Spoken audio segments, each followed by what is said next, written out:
ಜಗವನೆಲ್ಲ ಮೂಲದಿಂದಲೂ ಮಡಲಿ ಬೋಧಿಸುತ್ತ ಜನರ ವೇದಾಮತಿ ಕೆಳಸಿರುವ ಸಾವಿರ ಗುಣಿಗೆ ಮಣಿಯುವೆನು ಸಾಧು ನಿಜ ಗುಣಿಗೆ ಮಣಿಯುವೆನು ನಿಜವನ್ನರಿಸುವ ಶ್ರೀ ನಿಜ ಗುಣಿಯ ಗ್ರಂಥವನ್ನು ನಿಜವಾಗಿ ಕೇಳಿ ನಿಜ ಧರ್ಮದ ಒಳಗಿಸುವ ಸುಜನರಿಗೆ ನಿತ್ಯ ನಮಿಸುವೆನು ಸುಜನರಿಗೆ ನಿತ್ಯ ನಮಿಸುವೆನು ಬದ್ಧ ಜೀವನಿಗೆಲ್ಲ ಅದ್ವೈತ ಬೋಧಾಗಿ ಸುಂದರನಾಗಿ ಕೈಲಾಸಿ ಜನಿಸಿದ್ದ ಸಿದ್ಧಾರೂಢರಿಗೆ ನಮನಂತೆ ಸಿದ್ಧಾರೂಢರಿಗೆ ನಮನಂತೆ ಬಾಳ ಬಲ ವೇದಾಂತ ಕೇಸರಿ ಬಾಳ ಗಂಜನೆ ಕೇಳುವ ತನಕ ಬಾಳ ಮೂತಲಿರ್ಪಗೆ ಶಾಸ್ತ್ರವೆಂಬುವರಿಗಳು ಬಾಳ ಶಕ್ತಿಯ ಸುವದರ್ಶನೆ ಬಾಳ ಕೇಳಿದ ಬಳಿಕ ಕೂಗಲು ಬಾಳ ಕೇಳಲು ಬೇಕು ವೇದಾಂತ ಎಂಬ ಶಾಸ್ತ್ರವೆಂಬು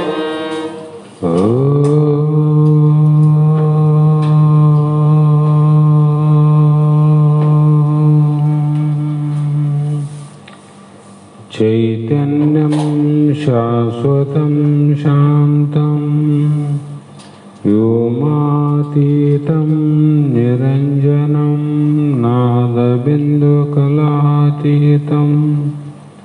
ತಸ್ಮೈ ಶ್ರೀ ಗುರುವೇ ನಮಃ. ಸಿದ್ಧ ಸದ್ಗುರುಪಾದಾಬ್ಜಂ ಜನನೇ ಜನಕಸ್ತತಃ ತತ್ವೋಪದೇಶಕರ್ತಾರಂ ನತ್ವಾ ಭಕ್ತಿಪುರಸ್ವರಂ ಜಗದಾದಿ ಜಗದ್ಗುರು ಸಿದ್ಧಾರೂಢ ಮಹಾಸ್ವಾಮಿಗಳ ಶ್ರೀಪಾದ ಪದ್ಮಗಳಿಗೂ ಆರೂಢ ಜ್ಯೋತಿ ಶಿವಪುತ್ರ ಮಹಾಸ್ವಾಮಿಗಳ ಶ್ರೀಪಾದಗಳಿಗೂ ಶ್ರೋತ್ರಿಯ ಬ್ರಹ್ಮನಿಷ್ಠ ಬ್ರಹ್ಮಲೀನ ಸದ್ಗುರು ಬಸವಾನಂದರ ಚರಣ ಕಮಲಗಳಿಗೂ ಅನಂತ ದೀರ್ಘ ದಂಡ ಪ್ರಣಾಮಗಳನ್ನು ಸಮರ್ಪಿಸುತ್ತ ಸದ್ಗುರು ಸಿದ್ಧಲಿಂಗಪ್ಪ ತಾತ ಕಪಗಲ್ ಇವರನ್ನು ಮನದೋಳ್ ಪೂಜಿಸುತ್ತ ತಮ್ಮೆಲ್ಲರಿಗೂ ವಂದಿಸುತ್ತ ಈ ದಿನ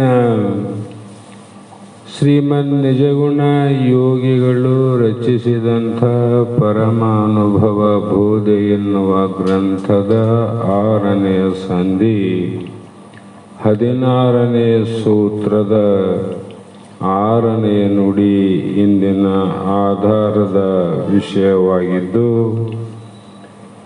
ಈ ಒಂದು ಸೂತ್ರದಲ್ಲಿ ಮಹಾತ್ಮರು ಅತ್ಯಂತ ಮುಖ್ಯವಾದಂಥ ವಿಚಾರವನ್ನು ಹೇಳ್ತಾ ಬಂದರು. ಅದೇನೆಂದರೆ,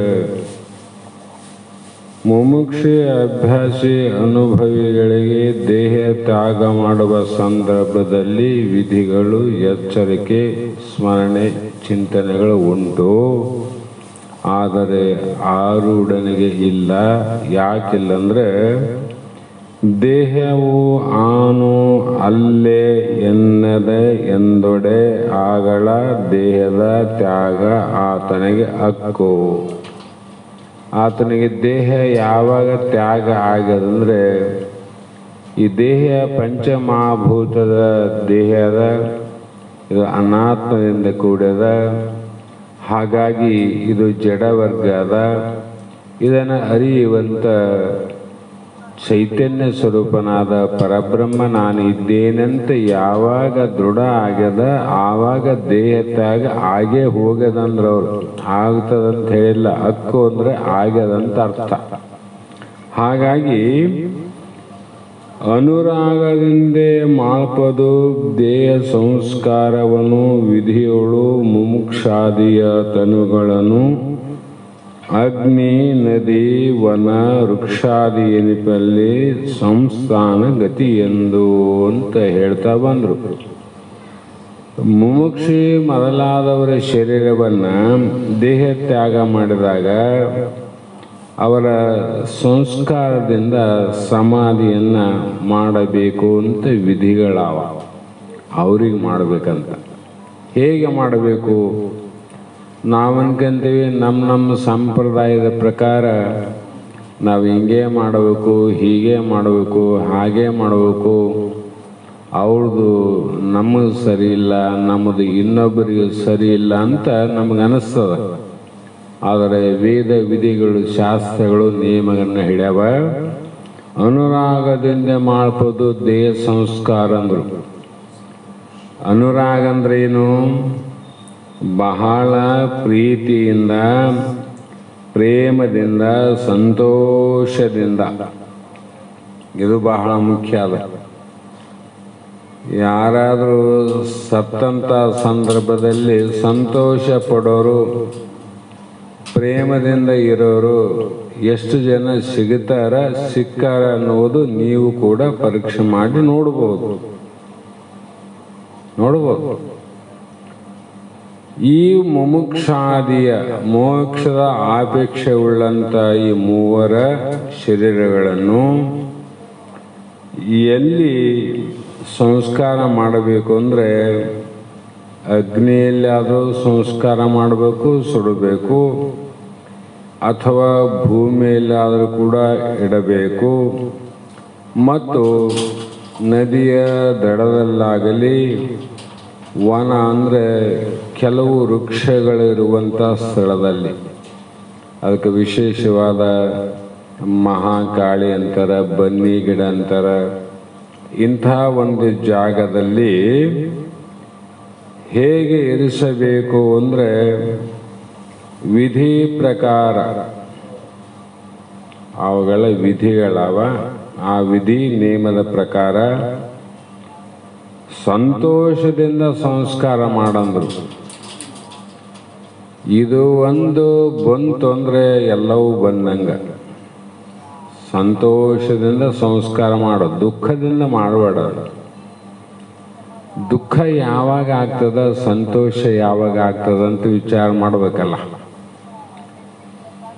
ಯಾರು ಅದಕ್ಕೆ ಹೇಳಿದ್ರವರು ಮುಮುಕ್ಷಿ ಅಭ್ಯಾಸಿ ಅನುಭಾವಿ ಅಂತ. ಈ ಮೋಕ್ಷದ ಆಪೇಕ್ಷೆ ಉಳ್ಳಂಥವರಿಗೆ ಅರ್ಥಜ್ಞಾನ ಆಗ್ಯದ. ಶರೀರ ನಾನಲ್ಲ, ಆತ್ಮನೇ ನಾನಿದ್ದೇನೆ, ಬ್ರಹ್ಮನಿದ್ದೇನೆ, ಜನನ ಮರಣ ರಹಿತನಾಗಿ ನಾನು ಇದ್ದೇನೆ ಅಂತ ತಿಳಿದವನಿಗೆ ಸಾವಿನ ಭಯ ಇಲ್ಲಲ್ಲ. ಸತ್ತಾರ ಅಂತ ಯಾರನ್ನ ಅಂತಾರೇನು? ದೇಹ ಭಾವ ಸಂಬಂಧ ಇದ್ದಾಗ ಸತ್ತಾರ ಅಂತ ಅಳು ಬರೋದು ಸಹಜವೇ. ಇದು ಅತ್ಯಂತ ಬಹಳ ಕಠಿಣ. ಏನಾದರೂ ತಡ್ಕೋಬೋದು. ಇವತ್ತು ಕೋಟಿ ರೂಪಾಯಿ ನಷ್ಟ ಆಗ್ಯದ, ಒಂದು 10 ಎಕರೆ ಭೂಮಿ ಹೋಗ್ಯದ, 1 kg ಬಂಗಾರ ಕಳುವಾಗ್ಯದಂದ್ರೆ ಮನುಷ್ಯನಿಗೆ ದುಃಖ ಆಗಬಹುದು. ಆದರೂ ಕೂಡ ಅದನ್ನು ತಡೆದುಕೊಳ್ಳಬಹುದು, ತಡ್ಕೋಬಹುದು. ಆದರೆ ಈ ಒಂದು ಸಾವಿನ ಸುದ್ದಿ, ಸಂಬಂಧದ ಸಾವು, ಆ ಸಾವು ಆದಾಗ ಸರಳ ಸಂತೋಷದಿಂದ ಇರುವುದು ಬಹಳ ಕಷ್ಟದ ಕೆಲಸ. ಯಾಕಂದರೆ ಬೇಕಾದ ಕುಟಿಲತ್ವ ಮಾಡಬಹುದು, ಅಲ್ಲಿ ಮಾಡಕ್ಕೆ ಬರಂಗಿಲ್ಲ. ನೀವು ಮಾಡಕ್ಕೆ ಹೋದ್ರೆ ಅದು ತಡೆಯಂಗಿಲ್ಲ. ನೀವು ದೃಢವಾಗಿದ್ರೆ ತಡ್ಕೋಬಹುದು ವಿನ ಅದೃಢವಾಗಿದ್ರೆ ನಿನಗೆ ಎಷ್ಟು ತಡಕಂತಿದ್ದಿ ಅದ ದುಪ್ಪಟ್ಟು ದುಃಖ ಕೊಡ್ತದ, ಅಳುವನ್ನು ತರ್ತದ. ಇದನ್ನು ವಿಚಾರ ಮಾಡಿದ್ರೆ ಗೊತ್ತಾದ ನಿಮಗೆ. ಶಾಸ್ತ್ರ ಕೇಳಿದವ್ರಿಗೆ, ಶಾಸ್ತ್ರವನ್ನು ಕೇಳಿ ನೋಡಿ ಮಾಡಿದವ್ರಿಗೆ ಅನುಭವ ಅದ, ಹೆಚ್ಚಿಗೆ ಹೇಳಬೇಕಾಗಿಲ್ಲ.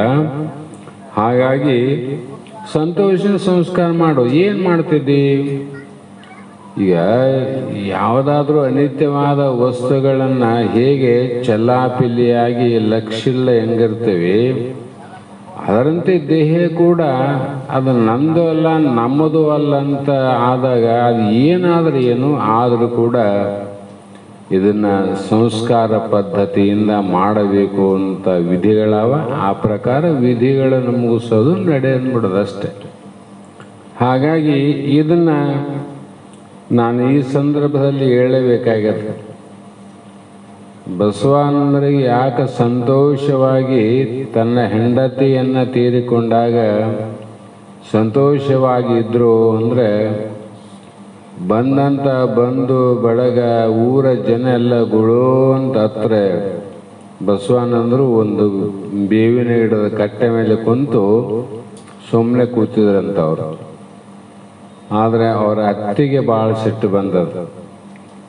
ಮಗಳು ಕೊಟ್ಟಿರ್ತಾರ ಅಂದ್ರೆ ಅವ್ರಿಗೇನು ಅಜ್ಞಾನಾವಸ್ಥೆಯಲ್ಲಿ ಎಷ್ಟು ವೈರತ್ವ ಇತ್ತೇನೋ ನನ್ನ ಮಗಳ ಜೊತೆಗೆ, ಸಂಸಾರದಲ್ಲಿ ಎಷ್ಟು ದುಃಖ ಕಷ್ಟ ಕೊಟ್ಟಿದ್ದಾನು. ಕಾರಣ ಏನಂದರೆ, ಅಂಥ ಮಗಳು ಹೆಂಡತಿ ಸತ್ತಾಗ ಒಂದು ಹನಿ ಕಣ್ಣೀರು ಬರ್ತಾ ಇಲ್ಲ ಅಂದರೆ ಎಂಥ ಕಟುಕ ಬುದ್ಧಿ ಅಂತ ಆಕೆ ತಾಪ ಆಗ್ಯದ. ಆ ಕ್ಷಣದಲ್ಲಿ ಆಗದೆ ಅಜ್ಞಾನಿಗಳಿಗೆ. ಆವಾಗ ಆಕೆ ಜನರ ಲಕ್ಷ್ಯ ಇಲ್ಲದೆ ಆ ಕಟ್ಟೆ ಮೇಲೆ ಕುಂತಂತ ಬಸವಾನಂದರ ಸಮೀಪ ಬಂದು, ಏನು ಬಸಣ್ಣ ನೀನು ಮನುಷ್ಯದ್ದು ಕಟುಕಿದ್ದೆ ಅಂತ ಕೇಳಿಲ್ಲಂತ ಅತ್ತೆ. ಯಾಕಮ್ಮ ಅತ್ತೆ, ನಾ ಏನು ತಪ್ಪು ಮಾಡೀನಿ ಅಂತ ರೋಷ ಯಾಕೆ ನಿನಗಂದ್ರೆ, ಅಲ್ಲೋ ಊರು ಜನ ಗೋಳಾಡ್ತಾರ, ನೀನು ಗಂಡನಾಗಿ ಹೆಂಡತಿ ಸತ್ರೆ ಕಟ್ಟೆ ಮೇಲೆ ಆರಾಮ್ ಕುಂತಿದ್ದಿ ಲಕ್ಷಲ್ದಂಗ, ನಿನಗೆ ಇದನ್ನು ನೋಡಿ ಸ್ವಲ್ಪ ಆದ್ರೂ ಅಳು ಬರಂಗಿಲ್ಲ ಅಂತ ಕೇಳಿದ್ರಂತ ಅತ್ತೆ. ಆವಾಗ ಬಸವರಂದ್ರು ಹೇಳಿದ್ರಂತ, ಕೇಳಿರಲ್ಲ ನೀವು? ಇಲ್ಲಮ್ಮ ಅತ್ತೆ, ನನಗೆ ಅಳಬಾರ್ದಂತ ಏನು ಇಲ್ಲ, ಅಳಬಾರ್ದಂತ ಇಲ್ಲ, ಅಳಕ್ಕೆ ಬರ್ತದ. ಆದರೆ ನಾನು ಹೆಂಡತಿ ಸತ್ತಾಳ ಅಂತ ಅಳಂಗಿಲ್ಲ. ಬೇಕಿದ್ರೆ ನಾ ಅಳೋದು ನೀ ಕಣ್ಣಾರ ನೋಡ್ಬೇಕಂದ್ರೆ ನಮ್ಮ ಅತ್ತೆ ಹೇಳ್ಯಾಳ, ಅದಕ್ಕಾಗಿ ಅಳ್ತೀನಿ ನೋಡಂತ ಅಳ್ತೀನಿ, ಬೇಕಾದ್ರೆ ನೋಡೋಲ್ಲ. ಹೆಂಡತಿ ಸತ್ತಾಳಂತ ಅಳಂಗಿಲ್ಲ, ನಾನು ಅತ್ತೆ ಹೇಳ್ತಾಳಂತ ಅಳ್ತೀನಿ. ನಿನಗೆ ಬುದ್ಧಿ ಎಷ್ಟಾದ ಅಷ್ಟೇ ನೀ ವಿಚಾರ ಮಾಡ್ತಿದ್ದಿ.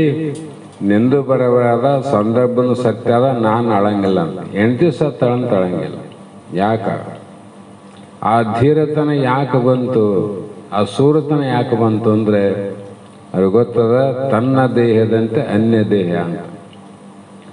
ನನ್ನ ದೇಹನು ನಾನಲ್ಲ ಅಂತಂದಾಗ ಅನ್ಯ ದೇಹ ಕೂಡ ನನಗೆ ಹೆಂಗಾತವಂತ. ಅವು ಕೂಡ ಪಂಚಮಹಾಭೂತದ ದೇಹ. ನನ್ನ ದೇಹನೂ ಪಂಚಮಹಾಭೂತದ್ದು, ನಂದು ಅಲ್ಲ, ಅದು ಅಲ್ಲ. ಅದು ಪಂಚಮಹಾಭೂತದ ಚೈತನ್ಯಕ್ಕೆ ಸಾವಿಲ್ಲ ಅಂದರೆ ಹೆಂಡತಿ ಸತ್ತಿಲ್ಲ. ನಿಮ್ಮ ದೃಷ್ಟಿಯಲ್ಲಿ ಸತ್ತಾಳ, ನನ್ನ ದೃಷ್ಟಿಯಲ್ಲಿ ಸತ್ತಿಲ್ಲ, ಬದುಕೇಳ. ಅದಕ್ಕೆ ಬದುಕಿದವರನ್ನ ಸತ್ತಾರಂತ ಹೇಳುವುದು ಅದು ಮಹಾಪಾಪ ಆಗ್ತದೆ. ಪಾಪ ವಿಚಾರ ಮಾಡಿ ನೋಡ್ರಿ. ಗಟ್ಟಿ ಧೈರ್ಯ ಮಾಡಕ್ಕೆ ಹೇಳೋದು. ತಾಪ ಆಗ್ಬೋದು, ಧೈರ್ಯ ಮಾಡ್ಬೇಕಲ್ಲ. ಆ ಧೈರ್ಯ ಮಾಡ್ಬೇಕಾದ್ರೆ ಏನು ಮಾಡೋದಿಲ್ಲ, ವಿಚಾರಕ್ಕೆ ಹೋಗ್ಬೇಕಷ್ಟೆ. ಆ ಸಂದರ್ಭದಲ್ಲಿ ಏನು ವಿಚಾರ ಮಾಡೋದು, ಪುನಃ ಪುನಃ ಅಭ್ಯಾಸವೇ ಮನನ. ಯಾಕೆ ಇಲ್ಲಿ ಗೋಲಾಡಕ್ಕೆ ಕುಂತೀವಿ ನಾವೆಲ್ಲರೂ. ಯಾವುದು ಚಕಾರ ಆಡೋದು, ಹುಲಿ ಮನೆ ಆಡೋಕ್ಕೆ, ಕ್ಯಾರಂ ಬೋರ್ಡ್ ಆಡೋಕ್ಕೆ ಕುಂತಿಲ್ಲ. ಇಲ್ಲಿ ಒಂದು ದೊಡ್ಡ ಕೆಲಸವನ್ನು ಕೈಗೆ ಹಿಡ್ಕೊಂಡು ಅದನ್ನು ಸಾಧನೆ ಮಾಡೋಕ್ಕೆ ಹೊರಟಿ ಬಂದರೆ, ಸಮಯ ಬಂದಾಗ ಧೈರ್ಯಂ ಸರ್ವತ್ರ ಸಾಧನ. ಆ ಧೈರ್ಯ ವಿಚಾರದಿಂದ ಬರಬೇಕು. ಅವಿಚಾರದ ಧೈರ್ಯ ಕೆಲಸ ಕೊಡಂಗಿಲ್ಲ. ಹಾಗಾಗಿ ಇಲ್ಲಿ ದೇಹ ಸಂಸ್ಕಾರವನ್ನು ವಿಧಿ ಪ್ರಕಾರ ಸಂತೋಷದಿಂದ ಮಾಡು. ನಗ್ನಗ್ತ ಮಾಡಿ, ಏನು ತಪ್ಪದ? ನಗಂದ್ರೆ ಕೊಕಾಸಿ ನಗಬೇಕಂತೇನಿಲ್ಲ. ಪ್ರಪಂಚ ಅದ. ಮತ್ತೆ ಯಾರು ಯಾರಿಗೆ ಸಂಸ್ಕಾರ ಮಾಡ್ಬೇಕಪ್ಪ ಅಂದರೆ, ಪರಮ ಆರೂಢನಿಗೆ ಒಂದು ವಿಧಿಯಿಲ್ಲದಂತಿರ್ಕೆ ಹರ ಪೂಜಾ ಶ್ರಾದ್ದಾದಿ ಸಂಸ್ಕಾರ ವಿರಚಿಪದು ಒಲಿದು ಮುಮುಕ್ಷಾದಿ ಮೂವರಿಗೆ ವರಪುತ್ರ ಮಿತ್ರಾದಿ ಹಿತವರು ಏನು ಮಾಡಬೇಕು? ಸಂಸ್ಕಾರವನ್ನು ಮಾಡಬೇಕು. ಯಾರಿಗೆ? ವರ ಮುಮುಕ್ಷಿಗಳಿಗೆ, ಮುಮುಕ್ಷಿ ಅಭ್ಯಾಸಿ ಅನುಭವಿಗಳಿಗೆ ಮಾತ್ರ. ಯಾಕ? ಆರೂಢನಿಗೆ ಒಂದು ವಿಧಿ ಇಲ್ಲ. ಯಾಕೆ ವಿಧಿ ಇಲ್ಲ? ದೇಹ ನಾನಲ್ಲ ಅಂತಂದಾಗ ಅವತ್ತ ದೇಹ ಹೋಗ್ಯದ, ಅವತ್ತ ದೇಹ ಇಲ್ಲ ಅವರಿಗೆ. ಇವತ್ತು ದೇಹ ಹೋಗ್ಯದಂತ ನೀವು ಮಾಡ್ತಿದ್ದಲ್ಲ, ಇದು ಎತ್ತಣ ಸಂಬಂಧ ಅಂತ ನಮ್ಮ ವಿಧಿಗೆ ಅಲ್ಲಿ ಕ್ರಮಕ್ಕೆ ವಿರೋಧ ಆಗ್ತದೆ. ಆ ಕಾರಣದಿಂದ ಸಿದ್ಧ ಮಹಾಜ್ಞಾನಿಗೆ ಒಂದು ನಿಯಮವಿಲ್ಲ, ವಿಧಿ ಇಲ್ಲ. ಅಂತಿರ್ಕೆ ಈ ಮುಮುಕ್ಷಾದಿ ಮೂವರಿಗೆ ವಿಧಿಯಾದಂತ ಆಯ್ತಲ್ಲ, ಅವರಿಗೆ ವರಪುತ್ರ ಮಿತ್ರಾದಿ ಹಿತವರು. ವರಪುತ್ರ ಅಂದ್ರೆ ಜ್ಯೇಷ್ಠ ಮಗ, ವರಪುತ್ರ ಜ್ಯೇಷ್ಠ ಪುತ್ರ ಅಂತಾರಲ್ಲ, ಆತನಿಗೆ ಅವರ ಮಕ್ಕಳ ವರಪುತ್ರ ಮಕ್ಕಳಿಲ್ಲ ಅಂತ ಇಟ್ಕೋರಿ. ಅವರಿಗೆ ಇಷ್ಟು ಸಾಧ್ಯ ಇದ್ದಾಗ ಬಹಳಷ್ಟು ಸತ್ಸಂಗದ ಜನ ಇರ್ತಾರಲ್ಲ, ಅವರಲ್ಲಿ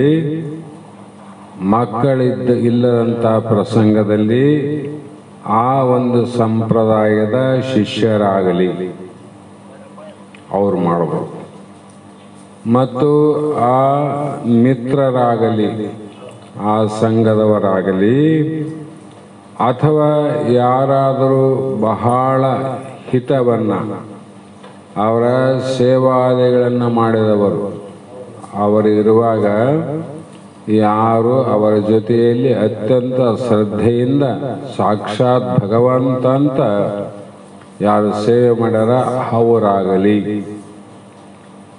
ವರ್ಷಕ್ಕೊಮ್ಮೆ ಮಾಸಕ್ಕೊಮ್ಮೆ ಹರ ಪೂಜೆಯನ್ನು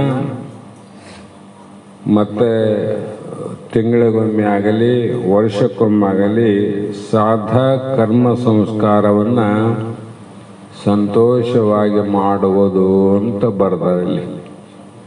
ಸಂತೋಷವಾಗಿ ಅವರ ಶ್ರಾದ್ದ ಕರ್ಮಾದಿಗಳನ್ನು ಮಾಡೋದು. ಅದಕ್ಕೆ ಜ್ಞಾನಿಗಳಿಗೆ ಏನಂತ ಮಾಡಿದರು, ನಾವೆಲ್ಲ ವಿಚಾರ ಮಾಡಿ ಪತ್ರಿಕೆ ಮಾಡಿಸಿವಿ. ಇದಕ್ಕೆ ಬಹಳ ತಲೆ ಕೆಡಿಸಿದ್ದೀವಿ ನಾವು. ಗುರುಗಳೇ ಒಂದು ಮಾತು ಹೇಳಿದರು,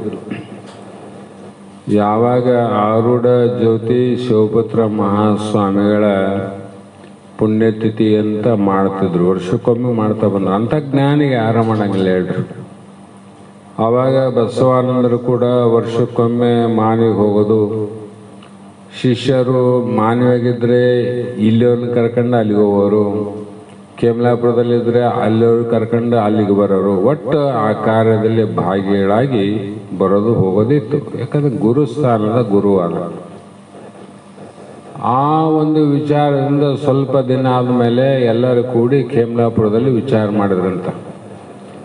ನೋಡಪ್ಪ, ಇಷ್ಟು ದೂರ ಎಲ್ಲರ ಅಲ್ಲಿ ಹೋಗಿ ಮಾಡೋದಕ್ಕಿಂತ ಹೆಂಗೂ ಇಲ್ಲೇ ಸಿದ್ಧಾರೂಢ ಮಠ ಅದ, ಇಲ್ಲೇ ಶಿವಪುತ್ರ ಮಹಾಸ್ವಾಮಿಗಳಾರ, ಅವರು ಆ ಜಾಗದಲ್ಲಿ ಕುಂತು ಹೋದಂಥ ಜಾಗ.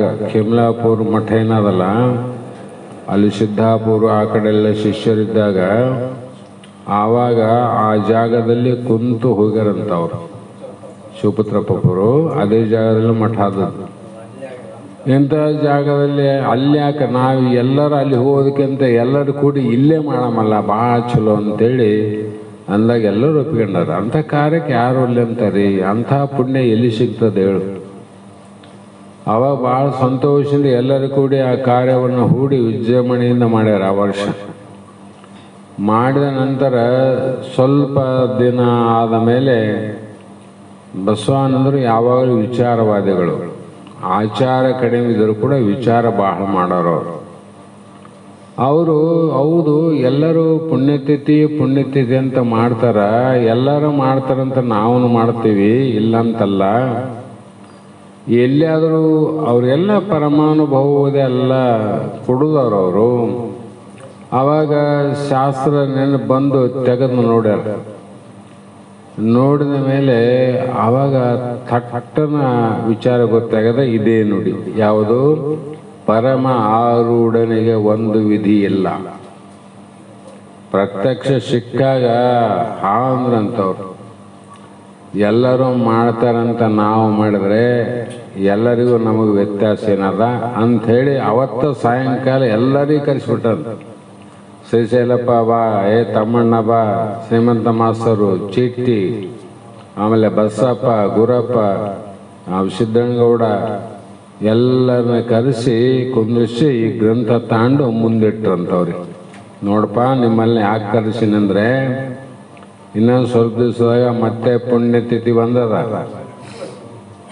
ಮತ್ತೆ ಯಾಕೆ ಸುಮ್ಮನೆ ಕುಂತ್ರಿ ಅಂತ ನೀವು ಅನ್ನಬಾರದು. ಈ ಒಂದು ವಿಚಾರ ಮಾಡಿದ್ರೆ ನಾವು ಪುಣ್ಯತಿಥಿಯನ್ನು ಮಾಡಬಾರದು. ಯಾಕೆ ಮಾಡಬಾರದು ಅಂದರೆ ವಿಧಿಗಳವ, ಲಿಖಿತ ಅದ. ಪರಮ ಆರೂಢನಿಗೆ ಒಂದು ವಿಧಿ ಇಲ್ಲ. ನಾವು ನಮ್ಮ ಗುರುಗಳು ಆರೂಢ ಜ್ಯೋತಿ, ಅವರು ಮುಮುಕ್ಷಿ ಅಭ್ಯಾಸಿ ಅನುಭವದಾಗಿಲ್ಲ, ಆರೂಢ ಜ್ಯೋತಿ. ಅಂತ ಆರೂಢ ಜ್ಯೋತಿಗೆ ವಿಧಿನೇ ಇಲ್ಲ, ಯಾವ ಕರ್ಮಾದಿಗಳು ಮಾಡೋದಿಲ್ಲ ಅಂತ ಬರೆದಾಗ ನಾವು ಮಾಡಿದ್ರೆ ನಮ್ಮ ಗುರುಗಳಿಗೆ ಅಪಮಾನ ಮಾಡಿದಂಗೆ ಆಗ್ತದೆ. ವಿಚಾರ ಮಾಡಿ ನೋಡ್ರಿ, ನಾವೇವಿ ವಿಚಾರ ಮಾಡ್ರಿ. ಅದಕ್ಕೆ ಈ ಹೋದ ವರ್ಷ ಮಾಡಿರಲಿಲ್ಲ ಅಂದ್ರೆ ಹೋದ ವರ್ಷ ಅದು ಒಳಿಲಿಲ್ಲ, ಮಾಡೀವಿ, ತಿಳಿದಿಲ್ಲ ಮಾಡೀವಿ. ಆದರೆ ಹೋದ ವರ್ಷ ಮಾಡೀವಿ ಅಂತೇಳಿ ಮಾಡಿದ ತಪ್ಪನ್ನು ಪುನಃ ಮಾಡೋಕ್ಕೆ ನನ್ನ ಮನಸ್ಸು ಒಪ್ಪಂಗಿಲ್ಲ. ಆದರೆ ಒಂದು ಕಾರ್ಯ, ಇದು ಪುಣ್ಯತಿಥಿ ಅನ್ನೋದು ಶ್ರಾದ್ದ ಕರ್ಮಾದಿಗಳಲ್ಲಿ ಬರ್ತದೆ. ಅದಕ್ಕೆ ಇದನ್ನ ಬೇಡ ಅಂತ ಬಿಟ್ಟ ಅಂತ ಸುದ್ದಿ ಕೇಳೋದಕ್ಕೆ ನಾವು ಸದ್ಗುರು ಬಸವಾನಂದರು ದೇಹ ಬಿಟ್ಟಂಥ ಸಂದರ್ಭದಲ್ಲಿ ಈ ವಿಷಯ ನಮ್ಮ ತಲೆಯಲ್ಲಿ ಬಹಳ ದಿನ ಇತ್ತು. ಗುರುಗಳ ಬೇಡ ಈಗ ಹೇಳಿದ್ರು, ನಾವು ಬಸವಾನಂದರಿಗೆ ಈ ವರ್ಷಕ್ಕೊಮ್ಮೆ ಪುಣ್ಯತಿಥಿ ಅಂತ ಮಾಡೋದಕ್ಕಿಂತ ಪುಣ್ಯ ಸ್ಮರಣೋತ್ಸವ ಅಂತ ಮಾಡೋಣಂತೇಳಿ ನಾವೇನು ಮಾಡಿದ್ವಿ, ಆವತ್ತಿನಿಂದ ಪುಣ್ಯ ಸ್ಮರಣೋತ್ಸವ ಅಂತ ಮಾಡಿದೀವಿ ವಿನ ಪುಣ್ಯತಿಥಿ ಅಂತ ನಾವು ಮಾಡಿಲ್ಲ. ಆಮೇಲೆ ನೋಡ್ರಿ, ಪತ್ರಿಕೆಲ್ಲ ನೋಡ್ರಿ, ಪುಣ್ಯ ಸ್ಮರಣೆ ಅಂತ ಪುಣ್ಯಾತ್ಮನ ಯಾವಾಗಾದ ನೆನೆ, ದಿವಸ ನೆನೆ, ವಾರಕ್ಕೊಮ್ಮೆ ನೆನೆ, ತಿಂಗಳಿಗೊಮ್ಮೆ ಮಾಡು, ಮಾಸಕ್ಕೊಮ್ಮೆ ಮಾಡು, ವರ್ಷಕ್ಕೊಮ್ಮೆ ಏನದು ಎಲ್ಲ ಬೆಳಗ್ಗೆ ಕಲಿತು ಪುಣ್ಯಾತ್ಮನ ಸ್ಮರಣೆ ಮಾಡೋದು, ಧ್ಯಾನ ಚಿಂತನೆ ಮಾಡೋದು ತಪ್ಪಲ್ಲ ಅಂತ ವಿಚಾರ ಮಾಡಿ ಪತ್ರಿಕೆಯಲ್ಲಿ 8 ದಿನ ತಲೆ ಕೆಡಿಸ್ಕೊಂಡು ಏನಂತ ಇಡಬೇಕು ಅಂದರೆ ಪುಣ್ಯ ಸ್ಮರಣೆ ಅಂತ ಮಾಡಾಮಂತೇಳಿ ಮಾಡಿದ್ರು. ಆವಾಗಿನಿಂದ ಬಹಳಷ್ಟು ಜನ ಪುಣ್ಯತಿಥಿ ಅಂತ ಮಾಡ್ತಕ್ಕಂಥ ನಮ್ಮ ಭಾಗದಲ್ಲಿ ಆವಾಗಿನಿಂದ ಎಲ್ಲರೂ ಪುಣ್ಯ ಸ್ಮರಣೆ ಅಂತ ಮಾಡ್ತಾರೆ ನೋಡ್ರಿ. ಈಗ ನಮ್ಮ ಭಾಗದಲ್ಲಿನೇ ಪಾಪ ಗೊತ್ತಿಲ್ಲ ಎಲ್ಲರಿಗೂ, ಅಷ್ಟೇ ಗೊತ್ತಿಲ್ಲದಾಗ ಗುರುಗಳೇ ಮಾಡ್ಯಾರ ಅಂದಮೇಲೆ ಪಾಪ ಉಳ್ದೋಳದು ಏನು ತಪ್ಪದ, ಗೊತ್ತಾದ್ಮೇಲೆ ಬದಲಾವಣೆ ಮಾಡ್ಬೇಕಾಯ್ತು ನೋಡ್ರಿ. ಹಿಂಗೆ ಮಾಡಿದ್ರೆ ಶಾಸ್ತ್ರಕ್ಕೆ ವಿರೋಧ ಅಲ್ಲ, ನಮಗೂ ಅನುಕೂಲ. ಹಾಗಾಗಿ ಯಾರಾದರೂ ಹಿತಾಸ್ಥರಾಗಲಿ ಸ್ಥಾಪಿಸಿ ಹರಪೂಜೆಯನ್ನು ವರ್ಷಕ್ಕೊಮ್ಮೆ ಶ್ರಾದ್ದ ಕರ್ಮ ಸಂಸ್ಕಾರಗಳನ್ನು ಸಂತೋಷವುಳ್ಳವರಾಗಿ ಮಾಡತಕ್ಕದ್ದು, ಸಂತೋಷನ ಮಾಡಬೇಕಂತಾರೆ. ಹಾಗೆ ಯೋಗೇಶ್ವರಾದಿಗಳಿಗೆ ತನು ಸಂಸ್ಕಾರ ಕ್ರಮ ನಿರೂಪಣೆ ಅಂದರೆ ಯೋಗಿಗಳು ದೇಹವನ್ನು ತ್ಯಾಗ ಮಾಡಿದಾಗ ಆ ದೇಹವನ್ನು ಎಲ್ಲಿ ಸಂಸ್ಕಾರ ಮಾಡಬೇಕು, ಯಾವ ಜಾಗದಲ್ಲಿ ಮಾಡಬೇಕು ಮತ್ತು ಯಾರು ಮಾಡಬೇಕು, ಇವು ಮೂರನ್ನ ಭಾಳ ಶಾಸ್ತ್ರ ವಿಧಿಗಳಾಗಿ ಮಾಡಬೇಕಂತ ಹೇಳಿದ್ವಿ. ಸೂತ್ರ 16ಕ್ಕೆ ಪದ 117ಕ್ಕೆ ಈ ಸೂತ್ರ ಮುಗಿತು. 17ನೇ ಸೂತ್ರದಲ್ಲಿ ಏನು ಹೇಳ್ತಾರಂದ್ರೆ, ಯಾವ ಇಲ್ಲಿಯ ಪರ್ಯಂತರವಾಗಿ ನಾವೇನು ವಿಚಾರ ಮಾಡ್ತಾ ಬಂದೀವಿ ಆ ವಿಚಾರವನ್ನೇ ಮುಂದಿಟ್ಟುಕೊಂಡು ಅಂಥ ನಿರ್ಗುಣವಾಗಿರುವಂಥ ವಿಚಾರ ನಿನಗೆ ಹೊಳೆಯದಿದ್ದರೂ ಕೂಡ ಸಗುಣ ಕ್ರಮವು ತಿಳಿಯದೇ ಹೋದರೂ ನಿರ್ಗುಣ ಅಂತೂ ಇರಲಿ, ಸಗುಣವು ಕೂಡ ತಿಳಿಯದೇ ಇದ್ದರೂ ಕೂಡ ಆ ನಿರ್ಗುಣಾತ್ಮಕ ಪರಮಾತ್ಮನಲ್ಲಿ ಭಕ್ತಿಯನ್ನು ಪಾಡಿ ಮುಕ್ತಿಯನ್ನು ಪಡೆಯಬಹುದು ಅಂತ ನಿನ್ನೆ ಹೇಳಿನಲ್ಲ ಆ ವಿಚಾರ.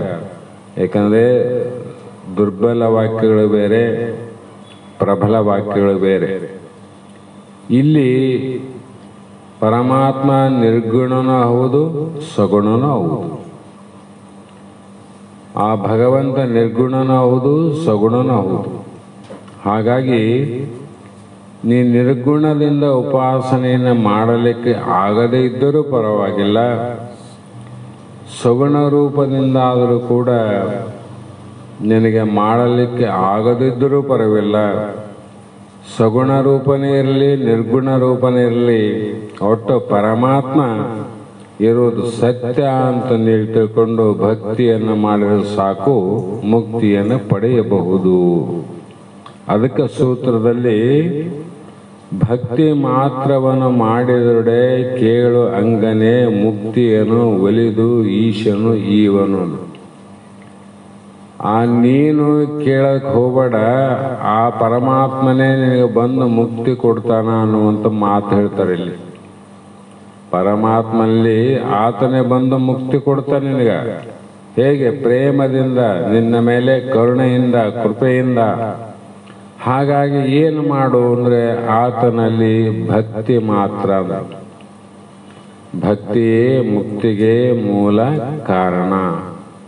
ಯುಕ್ತಿಯಿಂದ ವೃಕ್ಷವನ್ನು ಏರಿರುಡೆ ಈಹದಲ್ಲಿ ಮುಕ್ತ ಕಾರಣ ಸರ್ವಜ್ಞ ಅಂತ ಸರ್ವಜ್ಞ ಕೂಡ ಹೇಳ್ಯಾರ. ಹಾಗಾಗಿ ಶಂಭುಲಿಂಗದ ಚರಣಾರವಿಂದಗಳಲ್ಲಿ ಯಾರು ಪರಮಾತ್ಮ ಅಂದರೆ ಶಂಭುಲಿಂಗ, ಶಂಭುಲಿಂಗ ಅಂದರೆ ಪರಮಾತ್ಮ. ಹೀಗೆ ಅಂಥ ಪರಮಾತ್ಮನ ಪಾದ ಅರವಿಂದಗಳಲ್ಲಿ ಕೇವಲ ಭಕ್ತಿಯನ್ನು ಮಾಡುವುದರಿಂದ, ನೀನು ಏನು ಮಾಡಲಿಕ್ಕೆ ಆಗದಿದ್ರೂ ಪರವಿಲ್ಲಪ್ಪ, ಭಕ್ತಿ ಅಂದರೆ ಪ್ರೇಮ, ಅದು ಮಾಡಿದ್ರೆ ಆ ಪರಮಾತ್ಮ ಯಾವುದಕ್ಕೆ ಒಲಿತಾನ ಅಂತಂದರೆ ಬಸವಣ್ಣವ್ರು ಏನು ಹೇಳ್ಯಾರಲ್ಲ, ಅದಕ್ಕೆ ಅಲ್ಲಿ ಸಂತುಷ್ಟನಾಗಿ ಮುಕ್ತಿಯನ್ನು ಕೊಟ್ಟು ಸಲಹುತ್ತಾನೆ. ಮುಕ್ತಿ ಕೊಟ್ಟು ಮತ್ತೆ ರಕ್ಷಣೆ ಮಾಡ್ತಾನಂತ. ಹೇಗೆ? ಗುರುಗಳಾದವರು ಕೂಡ ಎಚ್ಚರಿಕೆಯನ್ನು ಕೊಟ್ಟು ಹೇಳ್ತಾರೆ ಮಾತು. ಯಾರು ಎಲ್ಲರೂ ಮುಮುಕ್ಷುಗಳು, ಅಭ್ಯಾಸಿ, ಅನುಭವಿಗಳು ಸಿಗೋದು ಬಹಳ ದುರ್ಲಭ ಜಗತ್ತಿನಲ್ಲಿ. ಕಾರಣ, ಒಂದು 20 ಎಕರೆ ಭೂಮಿಯಲ್ಲಿ ರೈತ ಜೋಳವನ್ನು ಬಿತ್ತಾನ, ಬಹಳ ಚಂದ ಸದೃಢವಾಗಿ ಇಂತಿಂತ ತೆನೆ ಬಿಟ್ಟಾರ. ಆದರೆ ಆ ಹೊಲ, ಇಡೀ ಹೊಲದಲ್ಲಿ ತಿರುಗಾಡಿ ನೋಡಿದ್ರೆ ಗಂಟೆ ತೆನೆ ಅಂತ ಸಿಗೋದು ಒಂದು 20-25 ತೆನೆ ಸಿಗಬೇಕಾದ್ರೆ ಬಹಳ ಕಷ್ಟ, ಸಿಗೋದಿಲ್ಲ. ಅದಕ್ಕೆ ಗಂಟೆ ತೆನೆ ಅಂತಾರ. ಎಲ್ಲವೂ ಇಂತಿಂತ ತೆನೆ ಇಷ್ಟಿದ್ದಾವ. ಆದ್ರೆ ಆ ತೆನೆ ಮಾತ್ರ ಸಿಗಬೇಕಾದ್ರೆ 20 ಎಕರೆ ಭೂಮಿಯಲ್ಲಿ 100 ಚೀಲ ಜೋಳ ಆಗಬಹುದು. ಆದರೆ ಒಂದು 10 ಕಾಳಿನಷ್ಟು ಆ ದಂಟು ಸಿಗೋದು ಬಹಳ ಕಷ್ಟ. ಒಂದು ವೇಳೆ ಸಿಕ್ಕರೆ ಅದನ್ನೇನು ಮಾಡ್ತಾನ, ರೈತ ಕಿತ್ತಿಕೊಂಡು ಬಂದು ದೇವರ ಗುಡಿಗೆ ಸಲ್ಲಿಸ್ತಾನ. ದೇವರ ಗುಡಿಯಲ್ಲಿ ಕಟ್ತಾರ. ಉಳಿದು ಯಾಕೆ ಕಟ್ಟಂಗಿಲ್ಲ? ಸಿಗೋದಿಲ್ಲ ಅಂತ, ಸಿಗೋದಿಲ್ಲ. ಅಷ್ಟು ಈ 100 ಚೀಲ ಜೋಳ ಅಂದ್ರೆ ಎಷ್ಟು ಕಾಳುಗಳಾಗಿರುವ ಲೆಕ್ಕ ಹಾಕ. ಅಂಥದ್ರಲ್ಲಿ ಜಗತ್ತಿನಲ್ಲಿ ಇಷ್ಟು ಜನಸಂಖ್ಯೆ ಆದರೂ ಕೂಡ ಮೋಕ್ಷದ ಆಪೇಕ್ಷೆ ಉಳ್ಳಂಥ ಮುಮುಕ್ಷಗಳು, ಅಭ್ಯಾಸಗಳು, ಅನುಭವಿಗಳು ಸಿಗೋದು ಎಲ್ಲೋ ಎಲ್ಲೋ ಎಲ್ಲೋ ಒಂದು. ಹಾಗಾಗಿ ಉಳಿದವರೆಲ್ಲರೂ ಅವನೇನು ಮಾಡ್ಬೇಕಂದ್ರೆ, ಗುಡಿಗೆ ಕಟ್ಟಕ್ಕೆ ಆಗದಿದ್ರು ಕೂಡ, ಸಲ್ಲದಿದ್ರು ಕೂಡ ತಿನ್ನಕ್ಕಂತ ಆತಾವಲ್ಲ, ಉಪಜೀವನಕ್ಕೆ ಆತಾವಿಲ್ಲ. ಹಾಗಾಗಿ ಉಳಿದಂಥ ವ್ಯಕ್ತಿಗಳನ್ನು ಕೈ ಬಿಡಲಾರದೆ ಗುರುಗಳಾದವರು ಸಂತೋಷದಿಂದ ಅವ್ರ ಮನಸ್ಸು ಹೌದು ಅನ್ನುವಂಗ ಮುಕ್ತಿಯನ್ನು ಪರಮಾತ್ಮ ಕೊಟ್ಟು ಸಲಹುತ್ತಾನೆ. ಕಾರಣ ನೀನು ಭಕ್ತಿಯನ್ನು ಮಾಡು ಅಂತ ಹೇಳಬೇಕಾಗತ್ತೆ. ಇದು ಸಗುಣ ಕ್ರಮವಿದು. ಇಲ್ಲಿವರೆಗೆ ಹೇಳಿದ್ದು ಸಗುಣ ಕ್ರಮ, ನಿರ್ಗುಣ ಅಲ್ಲ. ತಿಳಿಯದವರಿಗೆ ಈ ಸಗುಣ ಕೂಡ ತಿಳಿಲಿಲ್ಲ ಅಂದರೆ ಆವಾಗ ಸದಮಳ ಗುರು ಶಂಭುಲಿಂಗದ ಪದಭಕ್ತಿಯನ್ನು ನೆಟ್ಟನೆ ಒರೆದು ನಂಬಿಗೆ ದೂರಿ ಪೊದುಳ ನೀವುದು ಗುರುಗಳು. ಯಾರು ಕಲಿಸಿದು? ಗುರುಗಳ ಕೆಲಸ. ಹೇಗೆಂದರೆ ಗುರುಗಳಾದವರು ಇವರು ಅನಧಿಕಾರಿಗಳಂತ ಅವು ದೇವ್ರುಡಿ ಸಲ್ಲಂಗಲ್ಲ ಅಂತೇಳಿ ಚೆಲ್ಲಿ ಬರ್ತಾನೆ ನಿಜವಾಳ. ಎಲ್ಲ ವ್ಯಾಪಾರಕ್ಕೆ ಹೊಟ್ಟೆಗೆ ಹೆಂಗೆ ಉಪಯೋಗ ಮಾಡ್ತಾನ, ಅದರಂತೆ ಉಳಿದಂಥ ಜನಗಳು ಕೂಡ ಅನಧಿಕಾರಿಗಳಂತ ತಿಳಿದು ಅವರನ್ನು ಉದಾಸೀನ ಮಾಡಬಾರ್ದು, ಅಲಕ್ಷ್ಯ ಮಾಡಬಾರ್ದು. ಯಾವುದೇ ಒಂದು ಸನ್ಮಾರ್ಗದ ಲಕ್ಷ್ಯಕ್ಕಾಗಿ ಏನಾದರೂ ಒಂದು ಉಪಾಯ ಹೇಳೋದು. ಸನ್ಮಾರ್ಗಕ್ಕೆ ಹೋಗ್ಬೇಕಲ್ಲ. ನಾವು ನೀವೆಲ್ಲರೂ ಒಮ್ಮೆಲೆ ಬಂದಿವೆ, ನಾವು ಒಮ್ಮೆಲೆ ಬಂದಿಲ್ಲ, ಬರೋಕ್ಕೆ ಸಾಧ್ಯವಿಲ್ಲ. ಜನ್ಮ ಜನ್ಮಾಂತರದಿಂದ ಇವತ್ತು ಬಂದೀವಿ, ಎದೆ ತಟ್ಟಿ ಬೆನ್ನು ಚಪ್ಪಿಸಂತೀವಿ. ನಾವು ಏನೋ ಪುಣ್ಯ ಮಾಡಿವಪ್ಪ ಗುರುಗಳು ಸಿಕ್ಕರಂತ. ಅದರಂಗೆ ಅವರಿಗೂ ಕೂಡ ಇವತ್ತು ಮಾರ್ಗ ತೋರಿಸು. ನಡಿತಾ ನಡಿತಾ ಊರು ಅವರು ಜನ್ಮಾಂತರಕ್ಕಾದರೂ ಕೂಡ ಆ ಭಕ್ತಿಯಿಂದ ಮುಂದೆ ಅವರ ದಾರಿಯನ್ನು ಹಿಡ್ಕೊಂಡು ಸಗುಣ ತಿಳಿಯಂಗಾಗ್ತದ. ಆಮೇಲೆ ನಿರ್ಗುಣಕ್ಕೆ ಬರ್ತದ. ಆಮೇಲೆ ಮುಂದೆ ಮೋಕ್ಷಕ್ಕೆ, ವರಮೋಕ್ಷಕ್ಕೆ ಸಾಧನವಾಗಿ ಮುಕ್ತರಾಗಬಹುದು ಅನ್ನೋ ರೀತಿಯಿಂದ ಅವನ ಕೈ ಬಿಡಬೇಡ. ಶ್ರೀ ಶಂಭುಲಿಂಗದ ಪಾದ ಕಮಲಗಳಲ್ಲಿ ಭಕ್ತಿಯನ್ನು ಹುಟ್ಟಿಸೋರಿಗೆ ಭಕ್ತಿ ಹೇಳು. ಆಮೇಲೆ ಅವನು ಅದರಿಂದ ಮುಕ್ತಿಯನ್ನು ಪಡೆಯುತ್ತಾನೆ ಅಂತ ವಿಶ್ವಾಸವನ್ನು ಇಡು. ನೀನೇ ವಿಶ್ವಾಸ ಇಟ್ಟು ಹೇಳಂದ್ರೆ ಅವನಿಗೆ ಹೆಂಗೆ ವಿಶ್ವಾಸ ಬರುತ್ತೆ? ಆ ಕಾರಣದಿಂದ ಇಲ್ಲಿ ಸುಖವನ್ನು ಉಂಟು ಮಾಡತಕ್ಕದ್ದು ಪರಂಪರಾ ಸಾಧನ. ಇದು ಪರಂಪರಾ ಸಾಧನ. ಹಾಗೆ ಇಲ್ಲಿ ಸಗುಣ ನಿರ್ಗುಣ ಎಂಬ ಎರಡು ರೂಪಿಂದ ಈಶನು ಅಗಣಿತ ಸಿದ್ಧಿ ಮುಕ್ತಿಗಳನ್ನು ಬಗೆಯ ಭೇದವ ನರಿದ ಈವದು ನಿಜವೆಂದರಿ ನಿಗಮ ಆಗಮ ಆದಿಗಳು ಒರೆಬವು ಅನ್ನು. ಇವು ಆಗಮ ನಿಗಮಗಳ ಪ್ರಮಾಣದಿಂದ ಹೇಳ್ತೀವಿ. ಅವೇ ಹೇಳ್ತಾವಂದ್ರೆ ನೀ ಹೇಳೋದೇನು ದೊಡ್ಡ ಮಾತು? ಎಲ್ಲ ಭಕ್ತಿ ಮಾರ್ಗ ಹೇಳ್ತಾರಲ್ಲ ಅಂದರೆ ಮತ್ತೆ ಅವರು ವೇದದಲ್ಲಿ ಹೇಳ್ಯಾರ ಭಕ್ತಿ ಮಾರ್ಗ ಹೇಳ್ಬೇಕಂತ ಅದ. ಆದ್ರೆ ಒಂದು ನೆನಪಿಡ್ಬೇಕು, ಇದು ತಿಳಿಯದವ್ರಿಗೆ ಹೇಳ್ಬೇಕಂದ್ರೆ ಅದು ಎಲ್ಲರಿಗೆ ಅದನ್ನು ಹೇಳ್ಬಿಟ್ರೆ, ಇದು ಯಾರಿಗೆ ತಿಳಿಲಿಲ್ಲ ಅವರಿಗೆ ಅದನ್ನು ಹೇಳ್ರಿ. ಅವ್ರನ್ನ ಕೈ ಬಿಡಬಾರ್ದು, ಉದ್ಧಾರ ಮಾಡ್ತಂತ ಬಂದಾರ. ಹಾಗಾಗಿ ಸಗುಣ ನಿರ್ಗುಣ ಪರಮಾತ್ಮನು ಸಚ್ಚಿದಾನಂದ ಸ್ವರೂಪನೂ ಉಂಟು, ನಿರಾಕಾರ. ಮತ್ತು ಭಕ್ತರ ಅನುಗ್ರಹವನ್ನು ಉದ್ಧಾರ ಮಾಡೋದಕ್ಕಾಗಿ ಉಪಾಧಿ ಮೂಲಕ ಸಗುಣನೂ ಹೌದು, ನಿರ್ಗುಣನೂ ಹೌದು, ಸಗುಣನೂ ಹೌದು. ಎರಡು ಕಾರ್ಯ ಮಾಡ್ತಾರೆ ಅವರು. ನಿರ್ಗುಣ ನಿರಾಕಾರದಿಂದ ಮುಕ್ತಿಯನ್ನು ಕೊಡ್ತಾರೆ, ಸಗುಣದಿಂದ ಭೋಗ ಭಾಗ್ಯಗಳನ್ನು ಕೊಡ್ತಾರೆ. ಆ ಕಾರಣಕ್ಕಾಗಿ ಸಗುಣನಾಗಿಯೂ ಇದ್ದು ಯಾವ ಯಾವ ಭಕ್ತರು ಏನೇನು ಇಚ್ಛೆಯನ್ನು ಮಾಡ್ತಾರೆ, ಹಾಗೆ ಹೇಗೆ ಹೇಗೆ ಭಜಿಸುತ್ತಾರೋ ಹಾಗೆಯೇ ಅವರ ಭೇದ ಭಾವನೆಗಳನ್ನು ತಿಳಿದು ಅವರಿಗೆ ಅಣಿಮಾದಿ ಸಿದ್ಧಿಗಳ ಸಾಮೀಪ್ಯಾದಿ ಮುಕ್ತಿಗಳನ್ನು ಕೊಡೋದು ಸತ್ಯ.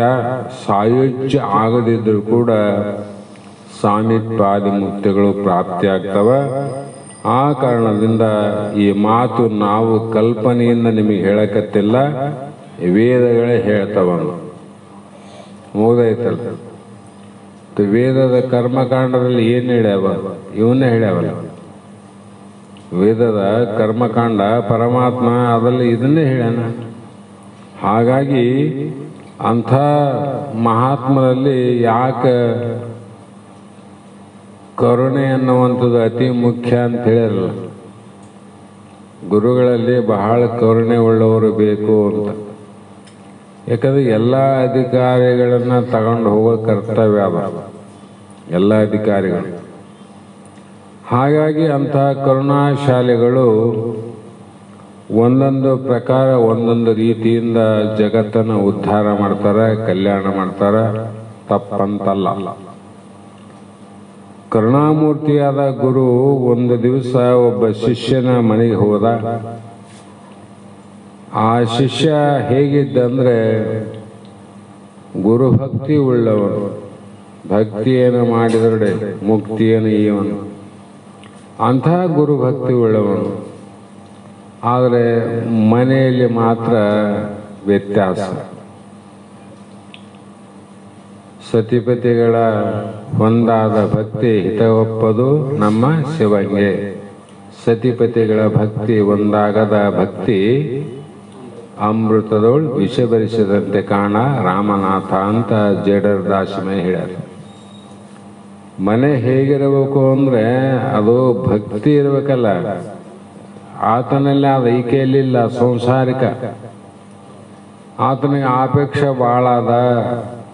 ಶಿಷ್ಯನ ಒಂದು ಆಪೇಕ್ಷೆ ಮೇರೆಗೆ ಗುರುಗಳು ಹೋದರು.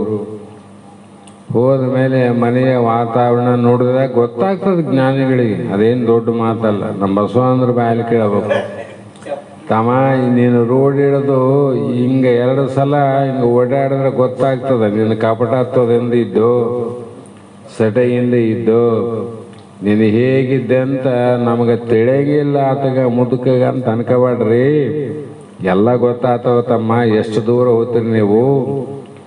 ಏನಾನ ಹೇಳಿದ್ರೆ ಮುಖ ಸೊಟ್ಟ ಮಾಡ್ತಾರೆ ಅಂತ ನಾವು ಹೇಳಂಗಿಲ್ಲ. ಹೋಗ್ಲಿ, ನಮಗೇನು ಮಾಡೋದು? ಚಲೋ ಅಭಿಪ್ರಾಯದಿಂದ ಒಳ್ಳೆ ಮಾತು ಹೇಳಿದ್ರೆ ಅಂತ ಸ್ವೀಕಾರ ಮಾಡಿದ್ರೆ ಆನಂದ. ಹಿಂಗೆ ಮಾತಾಡ್ತಾರಂದಾಗ ಮುಖ ಸೊಟ್ಟ ಆಗ್ತವ, ಅದಕ್ಕೆ ನಾವು ಅನ್ನಂಗಿಲ್ಲಪ್ಪ, ನಮಗೇನು ಗಂಟೋಗ್ಯದ, ಗೊತ್ತಾಗಲ್ಲ ಅಂತ ತಿಳ್ಕೊಬಾರ್ದು. ಗೊತ್ತಾಗ್ತದ, ಗುರುಗಳಿಗೆ ಗೊತ್ತಾಯ್ತು. ಆವಾಗ ಈ ಮನೆಯಲ್ಲಿ ಹಿತ ಇಲ್ಲ ಶಿಷ್ಯನಿಗೆ ಅಂತ ಗೊತ್ತಾಯ್ತು. ಏನು ಮಾಡಬೇಕು? ಹೆಣ್ತಾಳ ಶಿಷ್ಯನ ಈ ಉದ್ಧಾರ ಮಾಡೋಕೆ ಏನಾದರೂ ಉಪಾಯ ಹೇಳಬೇಕಲ್ಲ. ಹೆಂಡತಿ ಅದ್ರಿಗೆ ಹೇಳಿದ್ರೆ ಕಷ್ಟ, ಮತ್ತಿಟ್ಟು ಬೆಂಕಿ ಹೆಚ್ಚಿದಂಗೆ ಆಗ್ತದೆ. ಆವಾಗ ಗುರುಗಳು ಏನು ಮಾಡಲ್ಲ, ಒಂದು ಸಣ್ಣ ಉಪಾಯ ಮಾಡಿದ್ರು. ಅವನು ಸ್ವಲ್ಪ ವಿದ್ಯೆ ಬರ್ತಿತ್ತು. ಕೆಳಗೆ ಪಾದ ಪೂಜೆಕ್ಕಂತ ಮಣೆ ಇಟ್ಟಿದ್ರು. ಆ ಪೂಜೆ ಆಗಕ್ಕಿಂತ ಮುಂಚೆನೆ ಶಿಷ್ಯಗ ಗುರುಗಳು ಹೇಳಿದ್ರಂತ, ಆ ಮಣೆ ತಲೆ ಮ್ಯಾಗ ಇಟ್ಟಗ, ಆ ಮಣೆ ನಿನ್ನ ತಲೆ ಮ್ಯಾಗ ಇಟ್ಟಗ. ಆಯ್ತು. ಈ ಕಡೆ ಹೆಂಡತಿ ಪೂಜಾ ಸಾಮಾನು ಅವು ತರೋದ್ರಾಗ ಆ ಮನೆ ಮೇಲೆ ಗುರುಗಳು ಆದಷ್ಟು ಇದನ್ನು ಬಿಟ್ಟು ದೂರ ಬರುವುದು ಒಳ್ಳೆಯದು ಅಂತ ಬರೆದು ಬಿಟ್ರು ಅಷ್ಟೆ. ಬಾಯಲ್ಲಿ ಹೇಳಲ್ಲ ಅಂತ. ಬಿಟ್ಟು ದೂರ ಬರುವುದೇ ಒಳ್ಳೆಯದು. ಸೂಕ್ಷ್ಮ ಅಷ್ಟೇ. ಆವಾಗ ಹೇಳು ಸುಮ್ಮನೆ ಅಂದರು. ಮನೆ ಕೆಳಗಿಟ್ಟು ನೋಡ್ತಾನ ಗುರುಗಳಿಗೆ ಬಂದ. ಇದರಿಂದ ದೂರ ಇರುವುದೇ ಒಳ್ಳೆಯದಂತ ಉಪಾಯ ಹೇಳಿದ ನೋಡು. ಆವಾಗ ವಿಚಾರ ಮಾಡಿದ, ಸತ್ಯ ಆದ ಗುರುಗಳ ಮಾತು. ಮತ್ತು ಇದು ಹಿತ ಇಲ್ಲ ಅಂದರೆ ಇದು ಅಹಿತನೇ ಅದ, ನನಗೆ ಕಷ್ಟನೇ ಅದ. ಇದನ್ನು ಆದಷ್ಟು ಮಟ್ಟಿಗೆ ದೂರ ಸರಿಸ್ಬೇಕಂತ ವಿಚಾರ ಮಾಡಿ ಅರಿವಿಂದ ಏನು ಮಾಡಿದಂದರೆ, ತನಗೆ ಅನುಕೂಲ ಆಗಲಿಲ್ಲ ಅಂದರೆ ಅದನ್ನು ಬಿಟ್ಟು ಹೋಗಂತ ಶಾಸ್ತ್ರನೇ ಬರ್ದಾವ. ಮನೆ ಯಾವಾಗ ಬೇಡ ಅಂತ ಬರ್ತಾರೆ ನಿನಗೆ? ಮನೆ ಅನುಕೂಲ ಇದ್ರೆ ಬಿಡಬೇಡ. ಮನೆ ನಿನಗೆ ಮೋಕ್ಷ ಮುಕ್ತಿ ವಿಷಯದಲ್ಲಿ ಅನಾನುಕೂಲ ಅಡ್ಡಗಾಲ ಬಂತು ಅಂದರೆ ಅವರಿಗೋಸ್ಕರ ನೀನು ಜನನ ಮರಣದ ಭವಸಾಗರದಲ್ಲಿ ಬಿದ್ದು ಒದ್ದಾಡಬೇಡ. ಅದಕ್ಕೆ ಏನು ಮಾಡೋ, ಅದನ್ನು ಬಿಟ್ಟು ನೀವು ಹೋಗಂದ್ರು. ಆವಾಗ ಹೋಗಂತ ಹೇಳ್ಯಾರ. ಸುಮ್ಮನೆ ಕೈಲಾಲಾರ್ದ ಅಥವಾ ಯಾವುದಾದ್ರು ವಿಚಾರದಿಂದ ಕೈ ಹಿಡದಂಥ ಧರ್ಮ ಪತ್ನಿಗೆ ಮೋಸ ಮಾಡಿ ಬಿಟ್ಟು ಹೋಗೋದು ಶಾಸ್ತ್ರಕ್ಕೆ ವಿರೋಧ. ಮತ್ತು ಹೋಗ್ಬೇಕಾದ್ರೂ ಕೂಡ ಕೆಲವು ನಿಯಮ ಅವ. ಎಂಥ ಕಟುಕೇನೇ ಇರಲಿ, ಧರ್ಮಪತ್ನಿ ಏನಿರಲಿ, ಸಾಧ್ವಿನೇ ಇರಲಿ, ಸನ್ಯಾಸಿ ಏನೇ ಇರಲಿ, ನೀನು ಬಿಟ್ಟು ಹೋಗ್ಬೇಕಂತ ನಿರ್ಣಯ ಆದಾಗ ಆಕೆ ಅಪ್ಪಣೆಯನ್ನು ತಗೊಂಡು ಹೋಗ್ಬೇಕಂತ ಅಪ್ಪಣೆಯನ್ನು ತಗೊಂಡು ಹೋಗ್ಬೇಕಂತ. ಶಂಕರಾಚಾರ್ಯ ತಗೊಳ್ಳಿಲ್ಲ. ಅಂಥ ಒಂದು ಉಪಾಯ ಮಾಡಿ ಕೊನೆಗೆ ಮೊಸಳೆ ಕಾಲಿಡಿದಾಗ ಆಪ್ತ ಪುರುಷನ ವಿಚಾರದಲ್ಲಿ ಆ ಪರಮಾತ್ಮನ ಬಂದು ತಾಯಿ ಹೇಳಿದ ಒಬ್ಬ ಮಗ ಉಳಿಲಿ, ಬದುಕಲಿ, ರಕ್ಷಣೆ ಆಗಲಿ ಅಂದಾಗ ಆಗ್ತಾನ. ಆದರೆ ಆತ ಮನೆಗೆ ಇರಂಗಿಲ್ಲ. ಮನೆ ಬಿಟ್ಟು ಹೋಗ್ಲಂತ ನೀನು ಆತಗೆ ಆಶೀರ್ವಾದ ಮಾಡಿದ್ರೆ ಮೊಸಳೆ ಕಾಲು ಬಿಡ್ತದ, ಇಲ್ಲಾಂದ್ರೆ ಸಾಯಿಸ್ತದ. ಆವಾಗ ಆ ತಾಯಿ ಮಗ ಸಾಯೋದಕ್ಕಿಂತ ಬದುಕಿ ಎಲ್ಲಿಯಾದ್ರೂ ಇಲ್ಲ. ಮೊದಲು ನಾನು ಹೋಗ್ತಾನೆ ಅಂದ್ರೆ ಒಪ್ಪಲಿಲ್ಲ ತಾಯಿಯ ಹೃದಯ. ಕೊನೆಗೆ ಸಾಯೋದಕ್ಕಿಂತ ಬದುಕು ನೋಡೋದು ಭಾಳ ಚಂದಲ್ಲ, ಎಲ್ಲದ ಬದುಕಿಲ್ಲ ಅಂತ ಭಾಷೆಯನ್ನು ಕೊಟ್ಟಾಗ ಇಲ್ಲಿ ಸುಮ್ಮನೆ ಹಿಡ್ಕೊಂಡಾಗ ಮಾಡಿತ್ತು, ಬಿಟ್ಟು ಹೋಯ್ತು. ನಂತರದಲ್ಲಿ ತಾಯಿ ಆಶೀರ್ವಾದ ಮಾಡಿದ್ಲು, ಹೋಗಪ್ಪ ಅಂತ. ಎಲ್ಲರದಾಗ್ಯದ. ಆಚಾರ್ಯ ಶಂಕರದಾಗ್ಯಂದ್ರೆ ಅವ್ರು ಕೆಳಗೆ ಬಂದವ್ರದ್ದು ಎಲ್ಲರದ್ದು ಹಿಡ್ಕೋಬೇಕು. ನಾವು ಮೇಲೆದ್ದೋರು ಹೋಗ್ಬಿಟ್ಟು ಅದು ಕೆಳಗಿರ್ತದ ಎಲ್ಲರೂ ಬಂದ್ಬಿಡ್ತದ. ಹಂಗ ಹೀಗೆ ಮಾಡಿದ್ದಾದರೆ ಭೇದ ಭಾವನೆಯನ್ನು ತಿಳಿದು ಅವರಿಗೆ ಮುಕ್ತಿ, ಭೇದ ತಿಳ್ಕೋಬೇಕು. ಇಲ್ಲಿ ಮನೆಯಲ್ಲಿ ಏನು ಭೇದ ಅದ, ಚಲೋ ಐತಂದ್ರೆ ತಮ್ಮ ಸಂಸಾರ ಚಂದ ಮಾಡ್ಕೊಂಡು ಇದನ್ನ ಮಾಡ್ರಿ ಅಂತ ಹೇಳಬೇಕು. ಹಿಂಗೆ ಅನಾನುಕೂಲ ಆದರೆ ಹಿಂಗೆ ಅನ್ನೋ ಮಾಡಿ ಕಿತ್ಕೊಂಡು ಹೋಗಂತ ಹೇಳ್ಬೇಕು. ಅದಕ್ಕೆ ಅವರ ಭೇದವನ್ನು ಇರಿದಂದ್ರು. ಅವರ ಮೋಕ್ಷ ಸಾಧನೆಗಾಗಿ ಭಕ್ತಿ ಮಾರ್ಗದಲ್ಲಿ ನಡೀಲಿಕ್ಕೆ ಏನು ತೊಡರದ ಆ ತೊಡರನ್ನು ತೆಗೆದು ಮುಂದೆ ಹೋರಂತ ಹೇಳ್ಬೇಕಷ್ಟೆ. ಹಾಗಾಗಿ ಅವರ ಭಾವನೆಯನ್ನು ತಿಳಿದು ಅವರಿಗೆ ಅಣಿಮಾದಿ ಸಿದ್ಧಿಗಳುಂಟು. ಆ ಸಿದ್ಧಿಗಳು ಕೂಡ ಸಾಮಾನ್ಯ ಅಲ್ಲ. ಅಣಿಮ, ಮಹಿಮ, ಗರಿಮ, ಚೈವ, ಈಶತ್ವ, ವಿಷತ್ವ, ಪ್ರಾಪ್ಯ, ಪ್ರಾಕ್ಯಾಮ್ಯ ಅಂತ ಅಷ್ಟಮ ಸಿದ್ಧಿಗಳವಲ್ಲ. ಅವುಗಳಾದರೂ ದೊರಿತವ ನಿನಗಂಥೇಳಿ ಇದನ್ನು ಹೇಳಬೇಕಂತ. ಇದನ್ನ ಈಗಲ್ಲ ಹೇಳಿದ್ದಿದ್ದು. ಹಿಂದೆ ಎಷ್ಟೋ ಜನರು ಈ ಕಾರ್ಯವನ್ನು ಮಾಡ್ಯಾರ. ಮಹಾತ್ಮರಾದವರೇ ಜ್ಞಾನ ಆಗೋದಕ್ಕಿಂತ ಮುಂಚಿತವಾಗಿ ಈ ಮಾರ್ಗದಲ್ಲಿ ಅಣಿಮಾದಿ ಸಿದ್ಧಿಗಳನ್ನ ಪ್ರಾಪ್ತಿ ಮಾಡಿಕೊಂಡು ಬದುಕಿದವರು ಎಷ್ಟೋ ಮುಂದೆ ಆದ. ಅಗಸ್ತ್ಯ ಮಹರ್ಷಿಂದ ಯಾವುದೊಂದು ಇರಬೇಕು, ನಮ್ಮ ತೋಡಿ ಸಾವಿರ ಗೊತ್ತಿರ್ತದ. ಅವರು ಒಬ್ಬ ರಾಜಪುತ್ರಿಯನ್ನ ಮದುವೆ ಆಗಿರ್ತಾರೆ. ದೊಡ್ಡ ರಾಜಪುತ್ರಿ. ಮತ್ತು ಶ್ರೀಮಂತರ ಮನೆಗಳ ಹೆಣ್ಮಕ್ಳು ಬಡವರ ಮನೆಗೆ ಬಂದಮೇಲೆ ಅತ್ತೆನೇ ಹಾಳಾಗಬೇಕು, ಹೌದಲ್ಲ? ಗತಿನೇ ಅಷ್ಟೇ. ಮತ್ತೆ ಕಾಲಿಗೊಬ್ಬರು ಕೈಗೊಬ್ಬರು ಆಳಿಡಂತ ಹೇಳಕಿ, ಶ್ರೀಮಂತ ಮನೆಗಿದ್ದಕಿ ನನಗೆ ಅದು ಬೇಕು ಇದು ಬೇಕು ಅಂದಾಗ ಎಲ್ಲಿ ತರ್ತದೆ? ಈತ ಮದುವೆ ಆಗದ ಮದುವೆ ಆದ, ಯಾರ ಮನೆ ಹೆಣ್ಮಗಳಂತ ವಿಚಾರ ಮಾಡಲಿಲ್ಲ ಅಗಸ್ತ್ಯ. ರಾಜಪುತ್ರಿನ ಮದುವೆ ಆದ. ಮದುವೆ ಆದ ತಕ್ಷಣ ಆಕೆಯ ಭೋಗಗಳನ್ನು ಈಡೇರಿಸೋಸ್ಕರವಾಗಿ ಅವ್ರಲ್ಲಿ ಏನಿರ್ತಾರೆ ಋಷಿಗಳು. ಅದು ಶ್ರೀಮಂತ ಮಂತೆ ಅಂದವ್ರ, ರಾಜಮಂತೆ ಅಂದವ್ರ, ಈಕೆ ಹೇಳಿದ್ದೆಲ್ಲ ಮಾಡಕ. ಆವಾಗ ಒಬ್ಬ ಹೆಸರು ಏನದ ಅದು ಈಗೆಲ್ಲ ಏನೋ ಒಂದು ವಿಚಾರ ಅದ. ಆ ಒಂದು ರಾಜನಲ್ಲಿಗೆ ಹೋಗೋ ಪ್ರಯತ್ನ ಮಾಡ್ತಾರೆ ಅವರು. ಯಾವಾಗಂದ್ರೆ ಇಲ್ವಲ್ಲ ಅಂತ ಒಬ್ಬ ಶ್ರೀಮಂತ ಇರ್ತಾನ, ಭಕ್ತನಿರ್ತಾನ. ಅವನು ಎಷ್ಟೇ ಜನ ಮುನಿಗಳು ಸಂತರು ಯಾರೇ ಮನೆಗೆ ಬಂದರೂ ಕೂಡ ಅವರಿಗೆಲ್ಲ ಇಷ್ಟಾರ್ಥ ಭೋಗವನ್ನು ಭೋಗಿಸಿ ಅವರ ತೃಪ್ತಿಯನ್ನು ಪಡಿಸಿ ಕೊನೆಗೆ ಅವನ ಗುಣ ಏನಿರ್ತಂದ್ರೆ ಎಲ್ಲರನ್ನೂ ಕೊಲ್ಲೋದು. ಒಟ್ಟು ಮುನಿಗಳನ್ನ ಕಂಡ್ರೆ ಒಳಗೆ ಸಿಟ್ಟು, ಡೈರೆಕ್ಟಾಗಿ ಮಾಡಂಗಿಲ್ಲ. ಹಾಗಾಗಿ ಬಂದವರಿಗೆಲ್ಲ ಏನು ಮಾಡ್ತಿದ್ದ ಅಂದರೆ ಭೋಜನ ಗೀಜನ ಎಲ್ಲ ಮಾಡ್ತಿದ್ದ. ಅವರು ಮಂತ್ರ ಅಕ್ಷತೆಯನ್ನು ಕೊಟ್ಟ ಮೇಲೆ ಅವನು ತಮ್ಮ ಇದ್ದ ಇಲ್ವಲ್ಲ ಅನ್ನುವಂಥ ಅವನಿಗೆ ತಮ್ಮ ಒಬ್ಬಿದ್ದ. ಆತನ ಹೆಸರು ವಾತಾಪಿ ಅಂತ ಹೆಸರು. ಆವಾಗ ವಾತಾಪಿನ ಕರೆತಿದ್ದ. ಏಹೇ ವಾತಾಪಿ ಅಂದಾಗ ಏ ವಾತಾಪಿ ಬಾ ಅಂತ ಅರ್ಥ. ಬಂಧುಗಳೇ ಏನು ಮಾಡ್ತದಂದ್ರೆ ಅದನ್ನ ಒಂದು ಮೇಕೆಯನ್ನು ಆಯ್ಕರ್ತಿದ್ದ. ಮೇಕೆ ಅಂದ್ರೆ ಆಡು ಮರಿ ಕರೆದು ಅದನ್ನ ಸಣ್ಣ ತುಂಡು ಮಾಡಿ ಕಡಿಸಿ ಭೋಜನವನ್ನು ತಯಾರಿಸಿ ಮುನಿಗಳಿಗೆಲ್ಲ ಊಟವನ್ನು ಮಾಡಿಸಿ ಎಲ್ಲ ಊಟ ಮಾಡಿ ತೃಪ್ತಿ ಆದ ಮೇಲೆ ಏನು ಮಾಡ್ತಿದ್ದ ಅಂದ್ರೆ ಆ ಮುನಿಗಳ ವಾತಾಪಿ ಬಾ ಅಂತ ಕರೆದಗಡೆ ಹೊಟ್ಟೆ ಒಳಗಿಂದ ಸೀಳ್ಕೊಂಡು ಬರ್ತಿದ್ದ. ಹೊಟ್ಟೆ ಒಳಗೆ ಸೀಳ್ಕೊಂಡು ಬರೋದು. ಮತ್ತು ಅವ್ರು ಬರ್ತಾರೆ ಏನೋ ಅವರು ಸತ ಓದ್ತಿದ್ರು. ಅವರು ಯಾರು ಉಳ್ತಿದ್ದಿಲ್ಲ.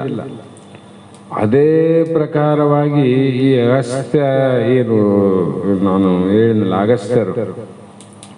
ಅಗಸ್ತ್ಯ ಋಷಿ ತನ್ನ ಹೆಂಡತಿ ಇಚ್ಛೆಯನ್ನ ಪೂರೈಸಬೇಕಂತ ಅಲ್ಲಿ ಹೋದ್ಮೇಲೆ ಎಲ್ಲರಿಗೂ ಮಾಡೋದಂಗೆ ಇತ್ತಗೂ ಮಾಡಿ ಊಟ ಮಾಡಿದ್ರು. ಆಗ ಬೇಕಾದಷ್ಟು ಅವರಿಗೆ ಹಣವನ್ನು ಕೊಟ್ಟ. ಯಾಕಂದ್ರೆ ಎಲ್ಲವೂ ಇಲ್ಲೇ ಸತ್ತೋತಾವ, ಇಲ್ಲೇ ಬಿಟ್ಟು ಹೋದಂತ ಗೊತ್ತಲ್ಲ. ಬೇಡಿದೆಲ್ಲ ಕೊಟ್ಟು ಆಮೇಲೆ ಎಲ್ಲರಿಗೆ ಹೇಳಿದಂಗ ಇಲ್ವಲನು ಏಹೇ ವಾತಾಪಿ ಎನ್ನುವುದರೊಳಗಾಗಿ ಅಲ್ಲಿ ಏನಾಯಿತು ಅಂದ್ರೆ ಅಗಸ್ತ್ಯರು ಸಾಮಾನ್ಯರಲ್ಲ, ಮಹಾಜ್ಞಾನಿಗಳು.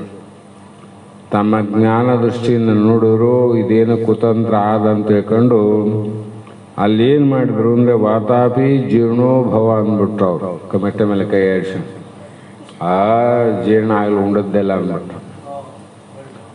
ಆಗ ಅವರ ತಪ ಪ್ರಭಾವದಿಂದ ಅವರ ಮಾತಿನಂತೆ ವಾತಾಪಿ ಎನ್ನುವನು ಹೊಟ್ಟೆಯೊಳಗೆ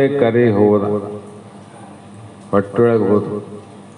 ಇದರಂತೆ ಕೆಟ್ಟ ಉದ್ದೇಶದಿಂದ ಅಪಾಯವನ್ನು ಮಾಡುವಂಥ ಸಂದರ್ಭದಲ್ಲಿ ಜ್ಞಾನಿಗಳು ಆ ಸಿದ್ಧಿಯ ಜ್ಞಾನ ದೃಷ್ಟಿಯ ಪ್ರವಾಹದಿಂದ ಏನಾದರೂ ಮಾಡಿಕೊಳ್ಳುವಂಥ ಎಷ್ಟೋ ಪ್ರಮಾಣಗಳುಂಟು. ಅದಕ್ಕೆ ನೀನು ಭಕ್ತಿಯಿಂದ ಯುಕ್ತಿಯಿಂದ ಏನು ಮಾಡು, ಭಕ್ತಿಯನ್ನು ಮಾಡಿ ನಿನಗೆ ಬೇಕಾದ್ದನ್ನು ಪಡಿ ಮತ್ತು ಇನ್ನು ಮುಂದೆ ಹೋಗಿ ಸಿದ್ಧಿಗಳನ್ನು ಪ್ರಾಪ್ತಿ ಮಾಡಿಕೊಂಡು ಏನಾದರೂ ಸಾಧನೆ ಮಾಡಬಹುದು ಅಂತಕ್ಕಂಥ ವಿಚಾರಗಳನ್ನು ಗುರುಗಳಾದವರು ಜನರನ್ನು ಕೈ ಬಿಡಬಾರದು ಅನ್ನೋ ಭಾವದಿಂದ ಹೇಳಬೇಕಂತೂ ಕೂಡ ಆದ.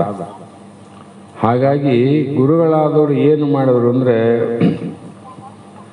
ಭಕ್ತ ವಾತ್ಸಲ್ಯ ನೆನಪ ಶಂಭು ಪದವನ್ನು ಭಕ್ತಿಯಿಂದ ಆಶ್ರಯಿಸಿ ಬೇರೊಂದು ಯುಕ್ತಿ ಕಲಿಯದೆ ಸುಮ್ಮನೆ ಭಜಿಪದು ಪರಮುಕ್ತಿಯನ್ನು ಒಲಿವನು ಸಜ್ಜನರೆಲ್ಲ ಅಂದರು. ಈ ಪರಮುಕ್ತಿ ಶ್ರೇಷ್ಠವಾದ ಮುಕ್ತಿ ಏನದ, ಆ ಶ್ರೇಷ್ಠವಾದ ಮುಕ್ತಿ ಅಂದ್ರೆ ಮತ್ತೆ ಸಾಹಿತ್ಯ ಪದವಿಗೆ ಹೋಗ್ಬೇಕು. ಆ ಒಂದು ಮುಕ್ತಿಯಲ್ಲಿ ಏನಾದಂದ್ರೆ ಪುನರ್ಜನ್ಮ ರಾಹಿತ್ಯವಾದದ್ದು. ಪುನರ್ಜನ್ಮ ಸಹಿತವಾಗಿರುವ ಬೇರೆ ಮುಕ್ತಿಗಳು. ಸಾಹಿತ್ಯ ಪದವಿ ಅಂತಕ್ಕಂಥದ್ದು ಪುನರ್ಜನ್ಮ ರಹಿತವಾದುದು ಅಂದ್ರೆ ಅಲ್ಲಿ ಏನಿಲ್ಲ ಅಂದ್ರೆ ಮರಣ ಇಲ್ಲ ಅಷ್ಟೆ. ಆ ಪದವಿಯಲ್ಲಿ ಮರಣ ಇಲ್ಲ ನೋಡ್ರಿ. ಉಳಿದ ಪದವಿಯಲ್ಲಿ ಎಲ್ಲ ಅದರ ಜೊತೆಗೆ ಮರಣ ನೋಡ್ರಿ. ಅದಕ್ಕಾಗಿ ಪರಮುಕ್ತಿ ಪಡೆವೆನಿಂದಿಗೆ ಪರಮುಕ್ತಿ ಸುಖವನ್ನು ಕೆಡವ ಕಾಯದ ಮೋಹವನ್ನು ಮಾಣೆ ಮನುಜ ಕೈವಿಲ್ಯ ಪದ್ಧತಿ ಹೇಳಿರಲ್ಲ. ಹಾಗಾಗಿ ಆ ಒಂದು ಭಕ್ತರಲ್ಲಿ ಅಭಿಮಾನವುಳ್ಳಂಥವರು ಶಂಭುಲಿಂಗನನ್ನು ಹೊಂದಿ ಅಂದರು. ಶಂಭುಲಿಂಗನನ್ನು ಕೂಡಬೇಕು ಅಂತ ಹೇಳಿ ನೋಡ್ರು. ಮತ್ತೆ ಅಲ್ಲಿ ಒಳಗೆ ಹುಟ್ಟಿಟ್ರು. ಹೊಂದಿ ಅಂದ್ರೆ ಏನು? ನಾವು ಕೂಡಿವ್ರೆ ಅಂದ್ರೆ ಬ್ಯಾರೆಯವ್ರು ಅಂದ್ರೆ ಏನು? ಬ್ಯಾರೆಯವ್ರು ಅಂದ್ರೆ ಬೇರೆ ಬೇರೆ ಅಂತ ಅರ್ಥ. ನಾವು ಕೂಡಿಲ್ಲ ಅಂತ. ಕೂಡಿವಂದ್ರೆ ನಾವು ಬ್ಯಾರೆ ಇಲ್ಲ ಅಂತ ಅರ್ಥ. ತಾವು ಗುಟ್ಟಿಟ್ಟೆ ಹೇಳ್ಯಾರ ಅವ್ರ ಮಹಾತ್ಮರು. ಸುಮ್ಮನೆ ಗುಟ್ಟಿಲ್ದ ಹೇಳ್ತಾರೇನು? ಕೂಡಿ ಅಂದ್ರೇನು ಏಕತ್ವ ಅಥವಾ ಐಕ್ಯತೆಯನ್ನು ಹೊಂದಿ ಭಕ್ತಿಯಿಂದ ಸುಮ್ಮನೆ ನೀನು ಏನು ಮಾಡು, ಭಕ್ತಿಯಿಂದ ಆ ಶಂಭುಲಿಂಗನ ಒಂದಿ ಧ್ಯಾನವನ್ನು ಮಾಡಂದ್ರು. ಮತ್ತು ಇದಕ್ಕೆ ಉದಾಹರಣೆ ಬಹಳಷ್ಟು ಉಂಟಲ್ಲ. ಬೇಡರ ಕಣ್ಣಪ್ಪ ಏನು ಮಾಡಿದ? ಬರೀ ಭಕ್ತಿಯನ್ನ ಮಾಡದ ಕಾರಣ ಮುಕ್ತಿಯನ್ನು ಒಲಿದು ಈಶನೇ ಪರಮಾತ್ಮನೇ ಬಂದು ಪುಷ್ಪಕ ವಿಮಾನದಿಂದ ಲೋಕಾಂತರಕ್ಕೆ ಕರೆದುಕೊಂಡು ಹೋದಂತ ಬರೋದಲ್ಲ. ಅದರಲ್ಲಿ ಏನಿತ್ತು? ಬರೀ ಭಕ್ತಿ ಒಂದಿತ್ತು ಅಂತ. ಅದಕ್ಕಾಗಿ ಭಕ್ತಿ ಮಾಡಿದ್ರೆ ಅಂಥ ಭಕ್ತಿ ಮಾಡಬೇಕು. ಮತ್ತೆ ಭಕ್ತಿ ಎಂಥದ ಮಾಡಬೇಕು? ಕಾಯಿ ಹೂವಿನ ಗಡ್ಡೆ ಪ್ರಸಾದ ಭಕ್ತಿ ಅಲ್ಲ. ಇದು ತನ್ನ ದೇಹವನ್ನೇ ಮರೆತು ಮಾಡುವ ಭಕ್ತಿ ಏನದ ಅದು ನಿಜವಾದ ಭಕ್ತಿ. ಆ ಭಕ್ತಿಗೆ ಮುಕ್ತಿಯನ್ನು ಒಲಿದು ಇವನು ಈಶನು. ಇದು ಬಹಳ ಕಷ್ಟ. ಹಾಗಾಗಿ ಶಂಭುಲಿಂಗನನ್ನು ಒಲಿಸುವುದು ಬಹಳ ಕಷ್ಟ. ಅದರಿಂದ ಮುಕ್ತಿಯಾಗುವುದು ದುರ್ಲಭ ಅಂತ ಅನಿಸ್ತದಲ್ಲ. ಈ ರೀತಿ ನಿನಗೆ ಸಂಶಯ ಬಂದರೂ ಕೂಡ ಸುಲಭದಿಂದ ನೀನು ಪಡೆಯುವ ಕೆಲವು ಮಾರ್ಗ ಉಪಾಯ ಅವಂತ ಮತ್ತೆ ಹೇಳ್ತಾರೆ. ಯಾಕೆ ಕೈ ಬಿಡಬಾರ್ದಲ್ಲ? ಏನು ಹೇಳ್ತಾರ? ಸುಲಭೋ ಉಪಾಯವನ್ನು ಒಂದು ಒಲಿದು ಅರುಪಯೋನು ನಿರ್ಮಲ ಮುಕ್ತಿಗೆ ಎಳೆಸುವ ಸುಜನರ್ಗೆ ನಲಿದು ಈಶ ಶರಣೆಂಬುದು ಇದು ತಾನೇ ಸಾಲ್ ಇನ್ನು ಫಲವು ಉಪದೇಶದೊಳು ಪುರುಳಿಲ್ಲ. ಹಿಂಗೆ ಇಳ್ಕ್ಯಾಂತ ಹೋದಂಗೆಲ್ಲ ಹಂಗೆ ಜಾರಿಕ್ಯಾಂತ ಹೋಗೋದಾಗ್ತದ, ನಿಲ್ಲದಲ್ಲ. ಜಾರಿಕೆ ಬಂಡೆ ಇದು ಮ್ಯಾಲೆ ಇಳಿದ ಮೇಲೆ ಮತ್ತೆ ಕೆಳಗೆ ಬರೋ ನಡು ನಿಂದ್ರಕನ್ನದು. ಹಾಗೆ ಅತ್ಯಂತ ದುಃಖ ರೀತಿ ಪರಮಾನಂದ ಪ್ರಾಪ್ತಿ ಆಗ್ಬೇಕಲ್ಲ ಮಗ. ಆ ಲಕ್ಷಣ ಮುಕ್ತಿಯನ್ನು ಅಪೇಕ್ಷೆ ಮಾಡುವಂತ ಸಜ್ಜನರು ಅಂದ್ರೆ ಸತ್ಪುರುಷರಂತ. ಅವರನ್ನು ಕುರಿತು ನಾನು ಒಂದು ಅತಿ ಸುಲಭ ಸರಳ ಉಪಾಯ ಯುಕ್ತಿಯನ್ನ ಹೇಳುತ್ತೇನೆ ಕೇಳು. ಆ ಸರಳವಾದದ್ದು ಯಾವುದು? ನಮಗೇನು ಬೇಕಾದ ಸರಳನೇ ಬೇಕಲ್ಲ. ಸರಳ ಪ್ರಪಂಚ ಕೆಡಬಾರದು, ಏನು ಆಗಬಾರದು, ಮುಕ್ತಿ ಆಗ್ಬೇಕಂತ ನಿನ್ನೆನೆ ವಿಚಾರ ಮಾಡಿವಲ್ಲ, ಅಂತ ಸರಳಕ್ಕೆ ನಾವು ಹೋಗ್ತೀವಿ. ಅದಕ್ಕಾಗಿ ನಾನು ಸರಳ ಹೇಳ್ತೀನಂದ್ರೆ ಅವ್ರು ಏನು? ಪರಮ ಭಕ್ತಿಯಿಂದ ಕೂಡಿ ಹೇ ಶಂಭೋ ಭಕ್ತವತ್ಸಲ ಶಂಕರ, ನಿನ್ನ ಚರಣಾರವಿಂದಗಳಲ್ಲಿ ಶರಣ ಬಂದಿದ್ದೇನೆ. ನಾನು ಎಲ್ಲಿ ಬಂದಿದ್ದೇನೆ? ನಿಮ್ಮ ಪಾದ ಕಮಲದಲ್ಲಿ ನಾನು ಶರಣ ಹೋಗಿದ್ದೇನೆ. ಹಾಗಾಗಿ ನಾನು ದೀನನು ಮತ್ತು ಅನಾಥನು. ನನ್ನನ್ನು ರಕ್ಷಿಸುವಂಥವರು ಯಾರೂ ಇಲ್ಲ, ಯಾರಿಲ್ಲ. ಈಗ ತಿಳ್ಕೊಂಡವ್ರೆ ಭಕ್ತಿ ಮಾಡಕೊಂಡಿವ ನಾವೀಗ. ಹಂಗಿಲ್ಲ. ನಾವೆಲ್ಲರೂ ನಾವೇವಿ ಅಂತೇಳಿ ಎಲ್ಲರನ್ನ ಕರ್ಕೊಂಡು ಹೋಗಲ್ಕರೆ ಕರ್ಕೊಂಡು ಹೋಗಿ ನಾವೆಲ್ಲರೂ ನೀ ಬಾ ಅವ್ರು ಬಾ ಇವ್ರು ಬಾ. ಯಾಕಂದ್ರೆ ನಾವು ಅಲ್ಲಿ ಹೋದು ನಡುವೆ ಏನಾದ್ರು ದಾರಿಗಾದ್ರೂ ಒಬ್ರಿಗೊಬ್ರು ಇರ್ಬೇಕಂತನೇ ಜೊತೆ ಮಾಡ್ಕೊಂಡು ಹೋಗ್ತೇವೆ ನಾವು. ಪರಮಾತ್ಮ ಅವನಲ್ಲ, ದೀನ ರಕ್ಷಕನೇ ಅವನೇನ, ಅನಾಥನ ಅನಿದ್ದೀನಿ, ಅವನು ಸನಾತನ ಅವನೆಲ್ಲವೂ ಯಾರು ಇಲ್ಲದಿದ್ರು ಕೂಡ ಅವನೊಬ್ಬನಂತೂ ರಕ್ಷಣೆ ಮಾಡೋವನ ಆನ ಭಗವಂತಂತ ಯಾರು ಹೊಂಟಿವಿ ಹೇಳು, ಒಬ್ರು ಜೊತೆ ಮಾಡ್ಕೊಂಡ ಹೋಗ್ತೀವಿ ನಾವು. ಅಂದಾಗ ಅಲ್ಲಿ ಹಾಗಿಲ್ಲ. ನಾನು ದೀನನು ಅನಾಥನು, ನನ್ನನ್ನು ರಕ್ಷಿಸುವವರು ಯಾರಿಲ್ಲ, ಎಲ್ಲ ಭಾರವು ನಿನ್ನದೇ ಎಂದು. ಇದು ವಿಶ್ವಾಸದಿಂದ ಶರಣ ಹೊಕ್ಕರೆ ಸಾಕು. ಅಂದ್ರೆ ನನಗೆ ಯಾರಿಲ್ಲ ಅಂತ ಭಾವ ಬೇಕಲ್ಲ. ಯಾರಿಗೂ ಯಾರಿಲ್ಲ, ಎರವಿನ ಸಂಸಾರ. ಯಾರಿಗೆ ಯಾರಿಲ್ಲ, ಎರವಿನ ಸಂಸಾರ. ನೀರ ಮೇಲಿನ ಗುರುಳೆ ನಿಜವಲ್ಲ ಹರಿಯೇ. ಅಂದರೆ ಇದು ವಿವೇಕ ಬಂದದಂತ ಅರ್ಥ ಆಗ್ಬೇಕಲ್ಲ. ಇಲ್ಲಿ ಈ ವಿವೇಕ ಬಂದಿರಬೇಕು. ಆ ವಿವೇಕ ಸಹಿತವಾಗಿ ವೈರಾಗ್ಯ ಉತ್ಪತ್ತಾಗಿರಬೇಕು. ಆ ವಿವೇಕ ವೈರಾಗ್ಯದ ಜೊತೆಗೆ ಶಮದಮಾದಿಗಳು ಸಾಧನ ಆಗಿರಬೇಕು. ಆಮೇಲೆ ಭಕ್ತಿ ಉತ್ಪತ್ತಿ ಆಗಿರಬೇಕು. ಅಂಥ ಭಕ್ತನಲ್ಲಿ ಇಂಥ ಗುಣ ಬರ್ತಾವೆ ನೋಡ್ರಿ. ನಾನು ಅನಾಥ, ಅನಾರಕ್ಷಣೆ, ಹಾಲಲ್ಲಾದರದ್ದು ನೀರಲ್ಲಾದರದ್ದು. ಅಂಥ ಒಂದು ಭಕ್ತಿಯಿಂದ ವಿಶ್ವಾಸದಿಂದ ಶರಣ ಹೊಕ್ಕರೆ ಆವಾಗ ಏನಾಗ್ತದೆ ನಿನಗೆ? ಇಲ್ಲಿಯವರೆಗೂ ಕೇಳಿದ ಶಾಸ್ತ್ರ ವೇದ ಆಗಮ ಅವೇನು ಪುರುಳಿಲ್ಲ, ಅವೇನು ಸತ್ಯ ಅಲ್ಲ ನೋಡು. ಈಗ ಹೇಳೋದು ಸತ್ಯ ಅಂದ್ರೆ ಮತ್ತೆ ಅವೇನು ಸತ್ಯ ಅಂತ ತೆಗಬೇಡ. ಈಗ ಹೇಳ್ತಾನಲ್ಲ ಇದೇ ಸತ್ಯ ಅಂತ ಸರಳ ಅಲ್ಲ ಹೇಳಿದ್ದೀಗ ನಾನು. ಅದು ಒಳಗೆ ಎಷ್ಟು ಬಿಟ್ಟಾರ.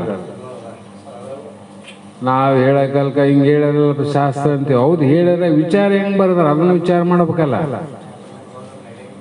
ಹಾಗಾಗಿ ಈ ಒಂದು ಹಲವು ಉಪದೇಶಗಳು ಪ್ರಯೋಜನವಿಲ್ಲ. ಈಗಿನ ಉಪದೇಶ ಪ್ರಯೋಜನ ಆದ, ಅದಕ್ಕೆ ಭಕ್ತಿಯನ್ನು ಮಾಡು. ಮತ್ತೆ ಯೋಗ ವಿಚಾರ ವಿರಾಗ ವಿದ್ಯಾ ಕರ್ಮಪೋಗಾದಿ ಬಹುಕೂಟಲೆಗಳನ್ನು ನೀಗಿ ನಿರ್ಮಲ ಶಿವಭಕ್ತಿ ಒಂದೆರೆ ಮುಕ್ತನಾಗುವನು, ಅವನಿದು ಪರಮಾರ್ಥ ಅಂದ್ರು. ಶಿವನಲ್ಲಿ ಏನು ಮಾಡು ಅಂದರೆ, ಯೋಗ ಅಂದರೆ ಯೋಗ ಅಂದ್ರೆ ನಾವು ಆ ಕಡೆ ಹೋಗ್ತೀವಿ. ಚಿತ್ತ ವೃತ್ತಿ ನಿವೃತ್ತಿ ಯೋಗಶ ಯೋಗ ಅಂತ ಪತಂಜಲಿ ಋಷಿಗಳ ಮೂಲ ಸೂತ್ರ. ನೀವು ಆಸನ ಈಸನ ಏನು ಹೇಳಿಲ್ಲ, ಚಿತ್ತ ವೃತ್ತಿ ನಿವೃತ್ತಿ. ನಮ್ಮ ಮನಸ್ಸಿನ ವೃತ್ತಿ ಏನದ? ಸಂಕಲ್ಪ ವಿಕಲ್ಪನ ಅದಲ್ಲ, ಬೇಕು ಬೇಡ ಅಂತ ಅದ. ಈ ವೃತ್ತಿಗಳೇನದ, ಈ ವೃತ್ತಿಗಳ ನಿವೃತ್ತಿ ಆಗಬೇಕು. ಅಂದರೆ ಅಲ್ಲಿ ಇರಬಾರ್ದಂತ. ಇಲ್ಲದೆ ಚಿತ್ತ ಏಕಾಗ್ರತೆಯ ವಿಚಾರ ಶೋಧಿಸುವುದು. ಅದನ್ನು ಶೋಧಿಸ್ಬೇಕಾದ್ರೆ ಮತ್ತೆ ಇಲ್ಲಿಗೆ ಬಂದವನೇ ಶಾಸ್ತ್ರ ಕೇಳಿದ ಮೇಲೆ ಶೋಧನೆ ಮಾಡಕ್ಕೆ ಬರ್ತದೆ. ಹೀಗೆ ಮದುವೆಯಲ್ಲಿ ಯಾರೋ ಗೊತ್ತಿದ್ದ ಪ್ರಕಾರ ಈಗಿನ ಕಾಲದಲ್ಲಿ ಪಾಪ ಮೊದಲ ಕಾಲದಿಂದ ಬಂದಾವ, ಅದು ಈಗಿನ ಕಾಲದ ಅನಿವಾರ್ಯ. ಮದುವೆ ಸಮಾರಂಭ ಬಂತು ಅಂದರೆ ಅದು ಒಂದು ಅರ್ಧ ಗಂಟೆ ಸಲುವಾಗಿ ಶಾಸ್ತ್ರೋಕ್ತ ವಿಧಿಯಿಂದ ಹೆಣ್ಣು ಮಗಳಿಗೆ ಒಂದು ಸೀರೆ ಉಡಿಸ್ಬೇಕು, ಗಂಡ ಮಗನಿಗೆ ಒಂದು ದೋತ್ರ ಉಡಬೇಕಂದ್ರೆ ನಮಗೆ ಬರಂಗಿಲ್ಲ. ದೋತ್ರ ಉಡೋಕೆ ಬರಂಗಿಲ್ಲ, ಸೀರೆ ಉಡೋಕೆ ಬರಂಗಿಲ್ಲ. ಅವಾಗ ಯಾರನ್ನ ಕರೀತಾರೆ? ದೋತ್ರ ಯಾರು ಚಂದ ಉಡ್ತಾರ, ಯಜಮಾನ ದೋತ್ರ ಉಡಿಸಂತ. ಸೀರೆ ಉಡೋಕೆ ಬಂದವರಿಗೆ ಯಮ ಸೀರೆ ಉಡಿಸಂತಾರಿಲ್ಲ. ಮತ್ತು ಉಡಕ್ಕೆ ಬರಲಾದವ್ರಿಗೆ ಹೇಳ್ತಾರ, ಹೇಳಕ್ ಬರಂಗಿಲ್ಲ. ಅದರಂತೆ ವಿಚಾರವನ್ನು ಶೋಧಿಸುವುದು. ಯಾರು ವಿಚಾರ ಮಾಡ್ಯಾರ ಅವರಲ್ಲಿ ಕೇಳೋಂದ್ರೆ ಅವ್ರು ಮತ್ತೆ ಇವ್ರಿಗೆ ಮಸಿಗೆ ಬಂದರೆ ದೋತ್ರ ಉಡ್ಸೋಕೆ ಸೀರೆ ಉಡ್ಸೋಕೆ ಬರಂಗಿಲ್ಲ ಅಂದರೆ ಈ ಭಕ್ತಿ ಮುಕ್ತಿ ಮಾರ್ಗವನ್ನು ಕಂಡವರು ಕೇಳಿದ್ರೆ ಮಾಡಕ್ ಬರ್ತದೆ ಇದು. ಆ ಕಾರಣದಿಂದ ಇಲ್ಲಿ ವಿಚಾರ ಅಂದ್ರೆ ವಿವೇಕ, ವಿರಾಗ ಅಂದ್ರೆ ವೈರಾಗ್ಯ, ವಿದ್ಯೆ ಅಂದ್ರೆ ಜ್ಞಾನ, ಕರ್ಮ ಅಂದ್ರೆ ಯಾಗಾದಿ ಕರ್ಮಗಳು. ಇವೆಲ್ಲವೂ ಪೂಗಾದಿ ಸಮೂಹಗಳು ಮೊದಲಾಗಿ ಬಹುಕೋಟಲೆಗಳನ್ನು ಬಹಳ ದುಃಖವನ್ನು ಕೊಟ್ಟು ಪರಿಶುದ್ಧವಾದ ಶಿವಭಕ್ತಿ ಹೊಂದಿರೆ ಮುಕ್ತನಾಗುವನು ಅಂದ್ರೆ ಕೃತಾರ್ಥನಾಗುವನು. ಆ ಮುಗಿದ ಅದು ವೇದದಲ್ಲಿ ಹೇಳ್ತಿಲ್ಲ. ಅದಕ್ಕೆ ಅಲ್ಲಿ ನಂಬು ಜ್ಞಾನವನ್ನೇ ಹಂಬಲಿಸಿದ್ರು ಕರ್ಮವೆಂಬ ಜಾಲದಳು ಸಿಗ್ಲಿಕ್ಕೆ ಮುಕ್ತಿ ಎಂಬಯಸಿ. ಅಲ್ಲಿ ಒಂದನೇ ನುಡಿಯಲ್ಲಿ ಏನು ಹೇಳರಲ್ಲಿ? ಯಾಗ ಭೋಗ ಜಪಾದಿಗಳು ಇವೆಲ್ಲ ಏನು ಕರ್ಮಗಳಾವಲ್ಲ, ಈಗ ಜ್ಞಾನ ಸಂಜನಿಸಲು ಜ್ಞಾನ ಹುಟ್ಟಿತಂದ್ರೆ ಅವೆಲ್ಲ ಸುಟ್ಟು ಹೋಗ್ತಾವಂತ ಬರ್ದಾರ ಅವರು. ಅದಕ್ಕೆ ಮತ್ತೆ ಮುಂದೆ ಬೇರೊಂದು ಯೋಗದವರು ಬಳರದೆ ಆನಂದವನ ಸೂರ್ಯಗೊಂಬ ಆತ್ಮ ನಿಜನಿಷ್ಠರಾಗಿರುವಂತ ಮತ್ತೊಂದು ಪದ್ಯದ ಹೇಳ್ಯಾರ. ಹಾಗಾಗಿ ಶಿವನಲ್ಲಿ ಅನನ್ಯ ಪ್ರೇಮ ಲಕ್ಷಣಾತ್ಮಕ ಭಕ್ತಿ ಒಂದು ಇದ್ದರೆ ಸಾಕು. ಅನನ್ಯ ಅಂದ್ರು ಅದು ಭಗವದ್ಗೀತೆಯಲ್ಲಿ ಕೂಡ ಹೇಳ್ಯಾರ. ಎಂಥ ಭಕ್ತನ ನಾನು ರಕ್ಷಣೆ ಮಾಡ್ತೇನೆ. ಅನನ್ಯ ಭಕ್ತಿ ಅಂದ್ರೆ ನಾನೇ ನೀನು ನೀನೇ ನಾನು, ನೀನೇ ನಾನು ನಾನೇ ನೀನು, ಅದು ಅನನ್ಯ ಭಕ್ತಿ ಆಗ್ತದೆ. ನೀನು ಬೇರೆ ನಾನು ಬೇರೆ ಭಕ್ತಿ ಹೆಂಗಾಗ್ತದೆ? ಆ ಭಕ್ತಿ ಆದ ರಕ್ಷಣೆ ಅಂದ್ರೆ ಏನು? ಮುಂದೆ ಮುಕ್ತ ಸ್ಥಿತಿಗೆ ಬರ್ಬೇಕಂತ ಅರ್ಥವೆಲ್ಲ. ಹಾಗಾಗಿ ಯೋಗಾದಿ ಯಜ್ಞ ಮೊದಲಾದವುಗಳನ್ನೆಲ್ಲ ಸುಮ್ಮನೆ ತನು ಮನಗಳಿಗೆ ದುಃಖವನ್ನು ಉಂಟು ಮಾಡುವಂಥವು. ಆದ್ದರಿಂದ ಅವುಗಳಿಂದ ಏನು ಪ್ರಯೋಜನವಿಲ್ಲ ಅಂತ ಮತ್ತೆ ಹೇಳಿದ್ರು ನೋಡಿ. ಹಾಗಾಗಿ ಇಲ್ಲಿಗೆ ಸಮಯ ಆಗ್ಯದ. ನಾಳೆ ದಿನ 6ನೇ ಸೂತ್ರವನ್ನು ಆಧಾರವಿಟ್ಟುಕೊಂಡು ನಮ್ಮ ಬುದ್ಧಿಗೆ ಬಿಡದಷ್ಟು ವಿಚಾರವನ್ನು ಮಾಡೋಣ ಅನ್ನುವಂಥ ಮಾತನ್ನು ಹೇಳಿ ಇವತ್ತಿನ ಶಾಸ್ತ್ರವನ್ನು ಮಂಗಲ ಆದ ನಂತರ ಗುರುಪಾದಕ ವಾಕ್ ಪುಷ್ಪಗಳನ್ನು ಸಮರ್ಪಿಸಿ ಧನ್ಯರಾಗೋಣ ಅನ್ನುವ ಮಾತನ್ನು ಹೇಳ್ತಾ, ಮತ್ತು ಇವತ್ತು 22 ತಾರೀಕು 21 25ನೇ ತಾರೀಕಿಗೆ ನಿಮಗೆಲ್ಲರ ಗೊತ್ತಿದ್ದಂಗೆ ಮಾನವೀಯ ಸಿದ್ಧಾರೂಢ ಮಠದಲ್ಲಿ ನಮ್ಮ ವೇದಾಂತ ಬೆಳಗದ ನಿಂಗಪ್ಪ ತಟ್ಟಿ ಅಂತ ಅವರ ಕುಟುಂಬದವರ ಮದುವೆ ಕಾರ್ಯಕ್ರಮದ ಈಗಾಗಲೇ ಪತ್ರಿಕೆಯನ್ನು ಎಷ್ಟು ಕೊಟ್ಟಿದ್ರು ಸಾಧ್ಯವಾದಷ್ಟು ಎಲ್ಲರಿಗೂ ಕೊಟ್ಟಿವಿ. ಇನ್ನು ಯಾರ್ಯಾರಿಗೆ ಪತ್ರಿಕೆ ತಲುಪಿಲ್ಲ ಅವರೆಲ್ಲರೂ ಕೂಡ ಪತ್ರಿಕೆ ಮುಟ್ಟಿದೆ ಅನ್ನುವಂಥ ಭಾವದಿಂದ ಸಾಧ್ಯ ಆದರೆ ಆ ಕಾರ್ಯದಲ್ಲಿ ಭಾಗಿಗಳಾಗಬೇಕಂತ ಹೇಳ್ತಾ ಮಂಗಲವನ್ನು ಹೇಳೋಣ. ಮಂಗಲಂ ಶಿವಪುತ್ರ ಶಿವಯೋಗಿ ಮಹಾರಾಜ ಯೋಗಿ ತುಂಗಮಯಿ ಮಾರೂಢ ಗುರುವಾಗಿ. ಮಂಗಲಂ ಶಿವಪುತ್ರ ಶಿವಯೋಗಿ ಮಹಾರಾಜ ಯೋಗಿ ತುಂಗಮಯಿ ಮಾರೂಢ ಗುರುವಾಗಿ. ಮಂಗಲಂ ಶಿವಪುತ್ರ ಶಿವಯೋಗಿ ಮಹಾರಾಜ ಯೋಗಿ ತುಂಗಮಯಿ ಮಾರೂಢ ಗುರುವಾಗಿ. ಮಂಗಲಂ ಶಿವಪುತ್ರ ಶಿವಯೋಗಿ ಮಹಾರಾಜ ಯೋಗಿ ತುಂಗಮಯಿ ಮಾರೂಢ ಗುರುವಾಗಿ. ಅಂಗಲಿಂಗವೇ ಆಯ್ತು ನಿನ್ನಯ ಸಂಘದಿಂದಲಿ ಸೇವೆಗೈದು ಭಂಗವಾಯಿತು ಎನ್ನ ಮೋಹವು ಮಂಗಲಾಯಿತು ಎನ್ನ ಮನವು. ಮಂಗಲಂ ಶಿವಪುತ್ರ ಶಿವಯೋಗಿ ಮಹಾರಾಜ ಯೋಗಿ ತುಂಗಮಯಿ ಮಾರೂಢ ಗುರುವಾಗಿ. ನೀನು ಜನಿಸಿದಿ ಗರಗಪುರದೊಳಗೆ ಮಾತಾಯಿಯೊಳಗೆ ತನ್ನ ತಿಳಿಯುವ ಆಸೆ ಮನದೊಳಗೆ. ನೀನು ಜನಿಸಿದಿ ಗರಗಪುರದೊಳಗೆ ಮಾತಾಯಿಯೊಳಗೆ ತನ್ನ ತಿಳಿಯುವ ಆಸೆ ಮನದೊಳಗೆ. ಮನದ ಮೈಲಿಗೆ ಕಳೆದು ಹೋಗಲು ನಾನು ಎನ್ನುವ ಅರ್ಥವರಿಯಲು ಬಾನು ತೆರದಿ ಒಳೆವ ಸದ್ಗುರು ಸಿದ್ಧ ಗುರುವಿನ ಪಾದ ಪಿಡಿದೆ. ಮಂಗಲಂ ಶಿವಪುತ್ರ ಶಿವಯೋಗಿ ಮಹಾರಾಜ ಯೋಗಿ ತುಂಗಮಯಿ ಮಾರೂಢ ಗುರುವಾಗಿ. ಬ್ರಹ್ಮನಿರುವನು ಜಗದ ತುಂಬೆಲ್ಲ ಅವನಿಲ್ಲದಿಲ್ಲ ಅಮ್ಮು ನಳಿಯದೆ ತಿಳಿಯ ಕಳವಲ್ಲ. ಬ್ರಹ್ಮನಿರುವನು ಜಗದ ತುಂಬೆಲ್ಲ ಅವನಿಲ್ಲದಿಲ್ಲ ಅಮ್ಮು ನಡೆಯದೆ ತಿಳಿಯ ಕಳವಲ್ಲ. ಸುಮ್ಮನಾಗದು ತನಗೆ ಮುಕ್ತಿಯು ನೆಮ್ಮಿ ಶ್ರುತಿ ಗುರು ಶಾಸ್ತ್ರ ಯುಕ್ತಿಯು ಬೊಮ್ಮನರಿದು ಧನ್ಯರಾದೆವು ತಮ್ಮ ಗುರು ಶಿವಪುತ್ರ ದಯದಿ. ಮಂಗಲಂ ಶಿವಪುತ್ರ ಶಿವಯೋಗಿ ಮಹಾರಾಜ ಯೋಗಿ ತುಂಗಮಯಿ ಮಾರೂಢ ಗುರುವಾಗಿ. ತುಂಗಮಯಿ ಮಾರೂಢ ಗುರುವಾಗಿ. ಹರ ಓಂ ಚೈತನ್ಯಂ ಶಾಶ್ವತಂ ಶಾಂತಂ ಯೋಗಾತೀತಂ ನಿರಂಜನಂ ನಾದಬಿಂದು ಕಲಾತೀತಂ ತಸ್ಮೈ ಶ್ರೀ ಗುರವೇ ನಮಃ. ಶ್ರೀಮದ್ ಜಗದ್ಗುರು ಸಿದ್ಧಾರೂಢ ಸ್ವಾಮೀಜಿ ಶ್ರೀ ಸದ್ಗುರು शिवपुत्र स्वामी महाराज की जय। श्री सद्गुरु बसवानंद स्वामी महाराज की जय। श्री सद्गुरु अग्निहोत्र महाराज की जय। सकल साधु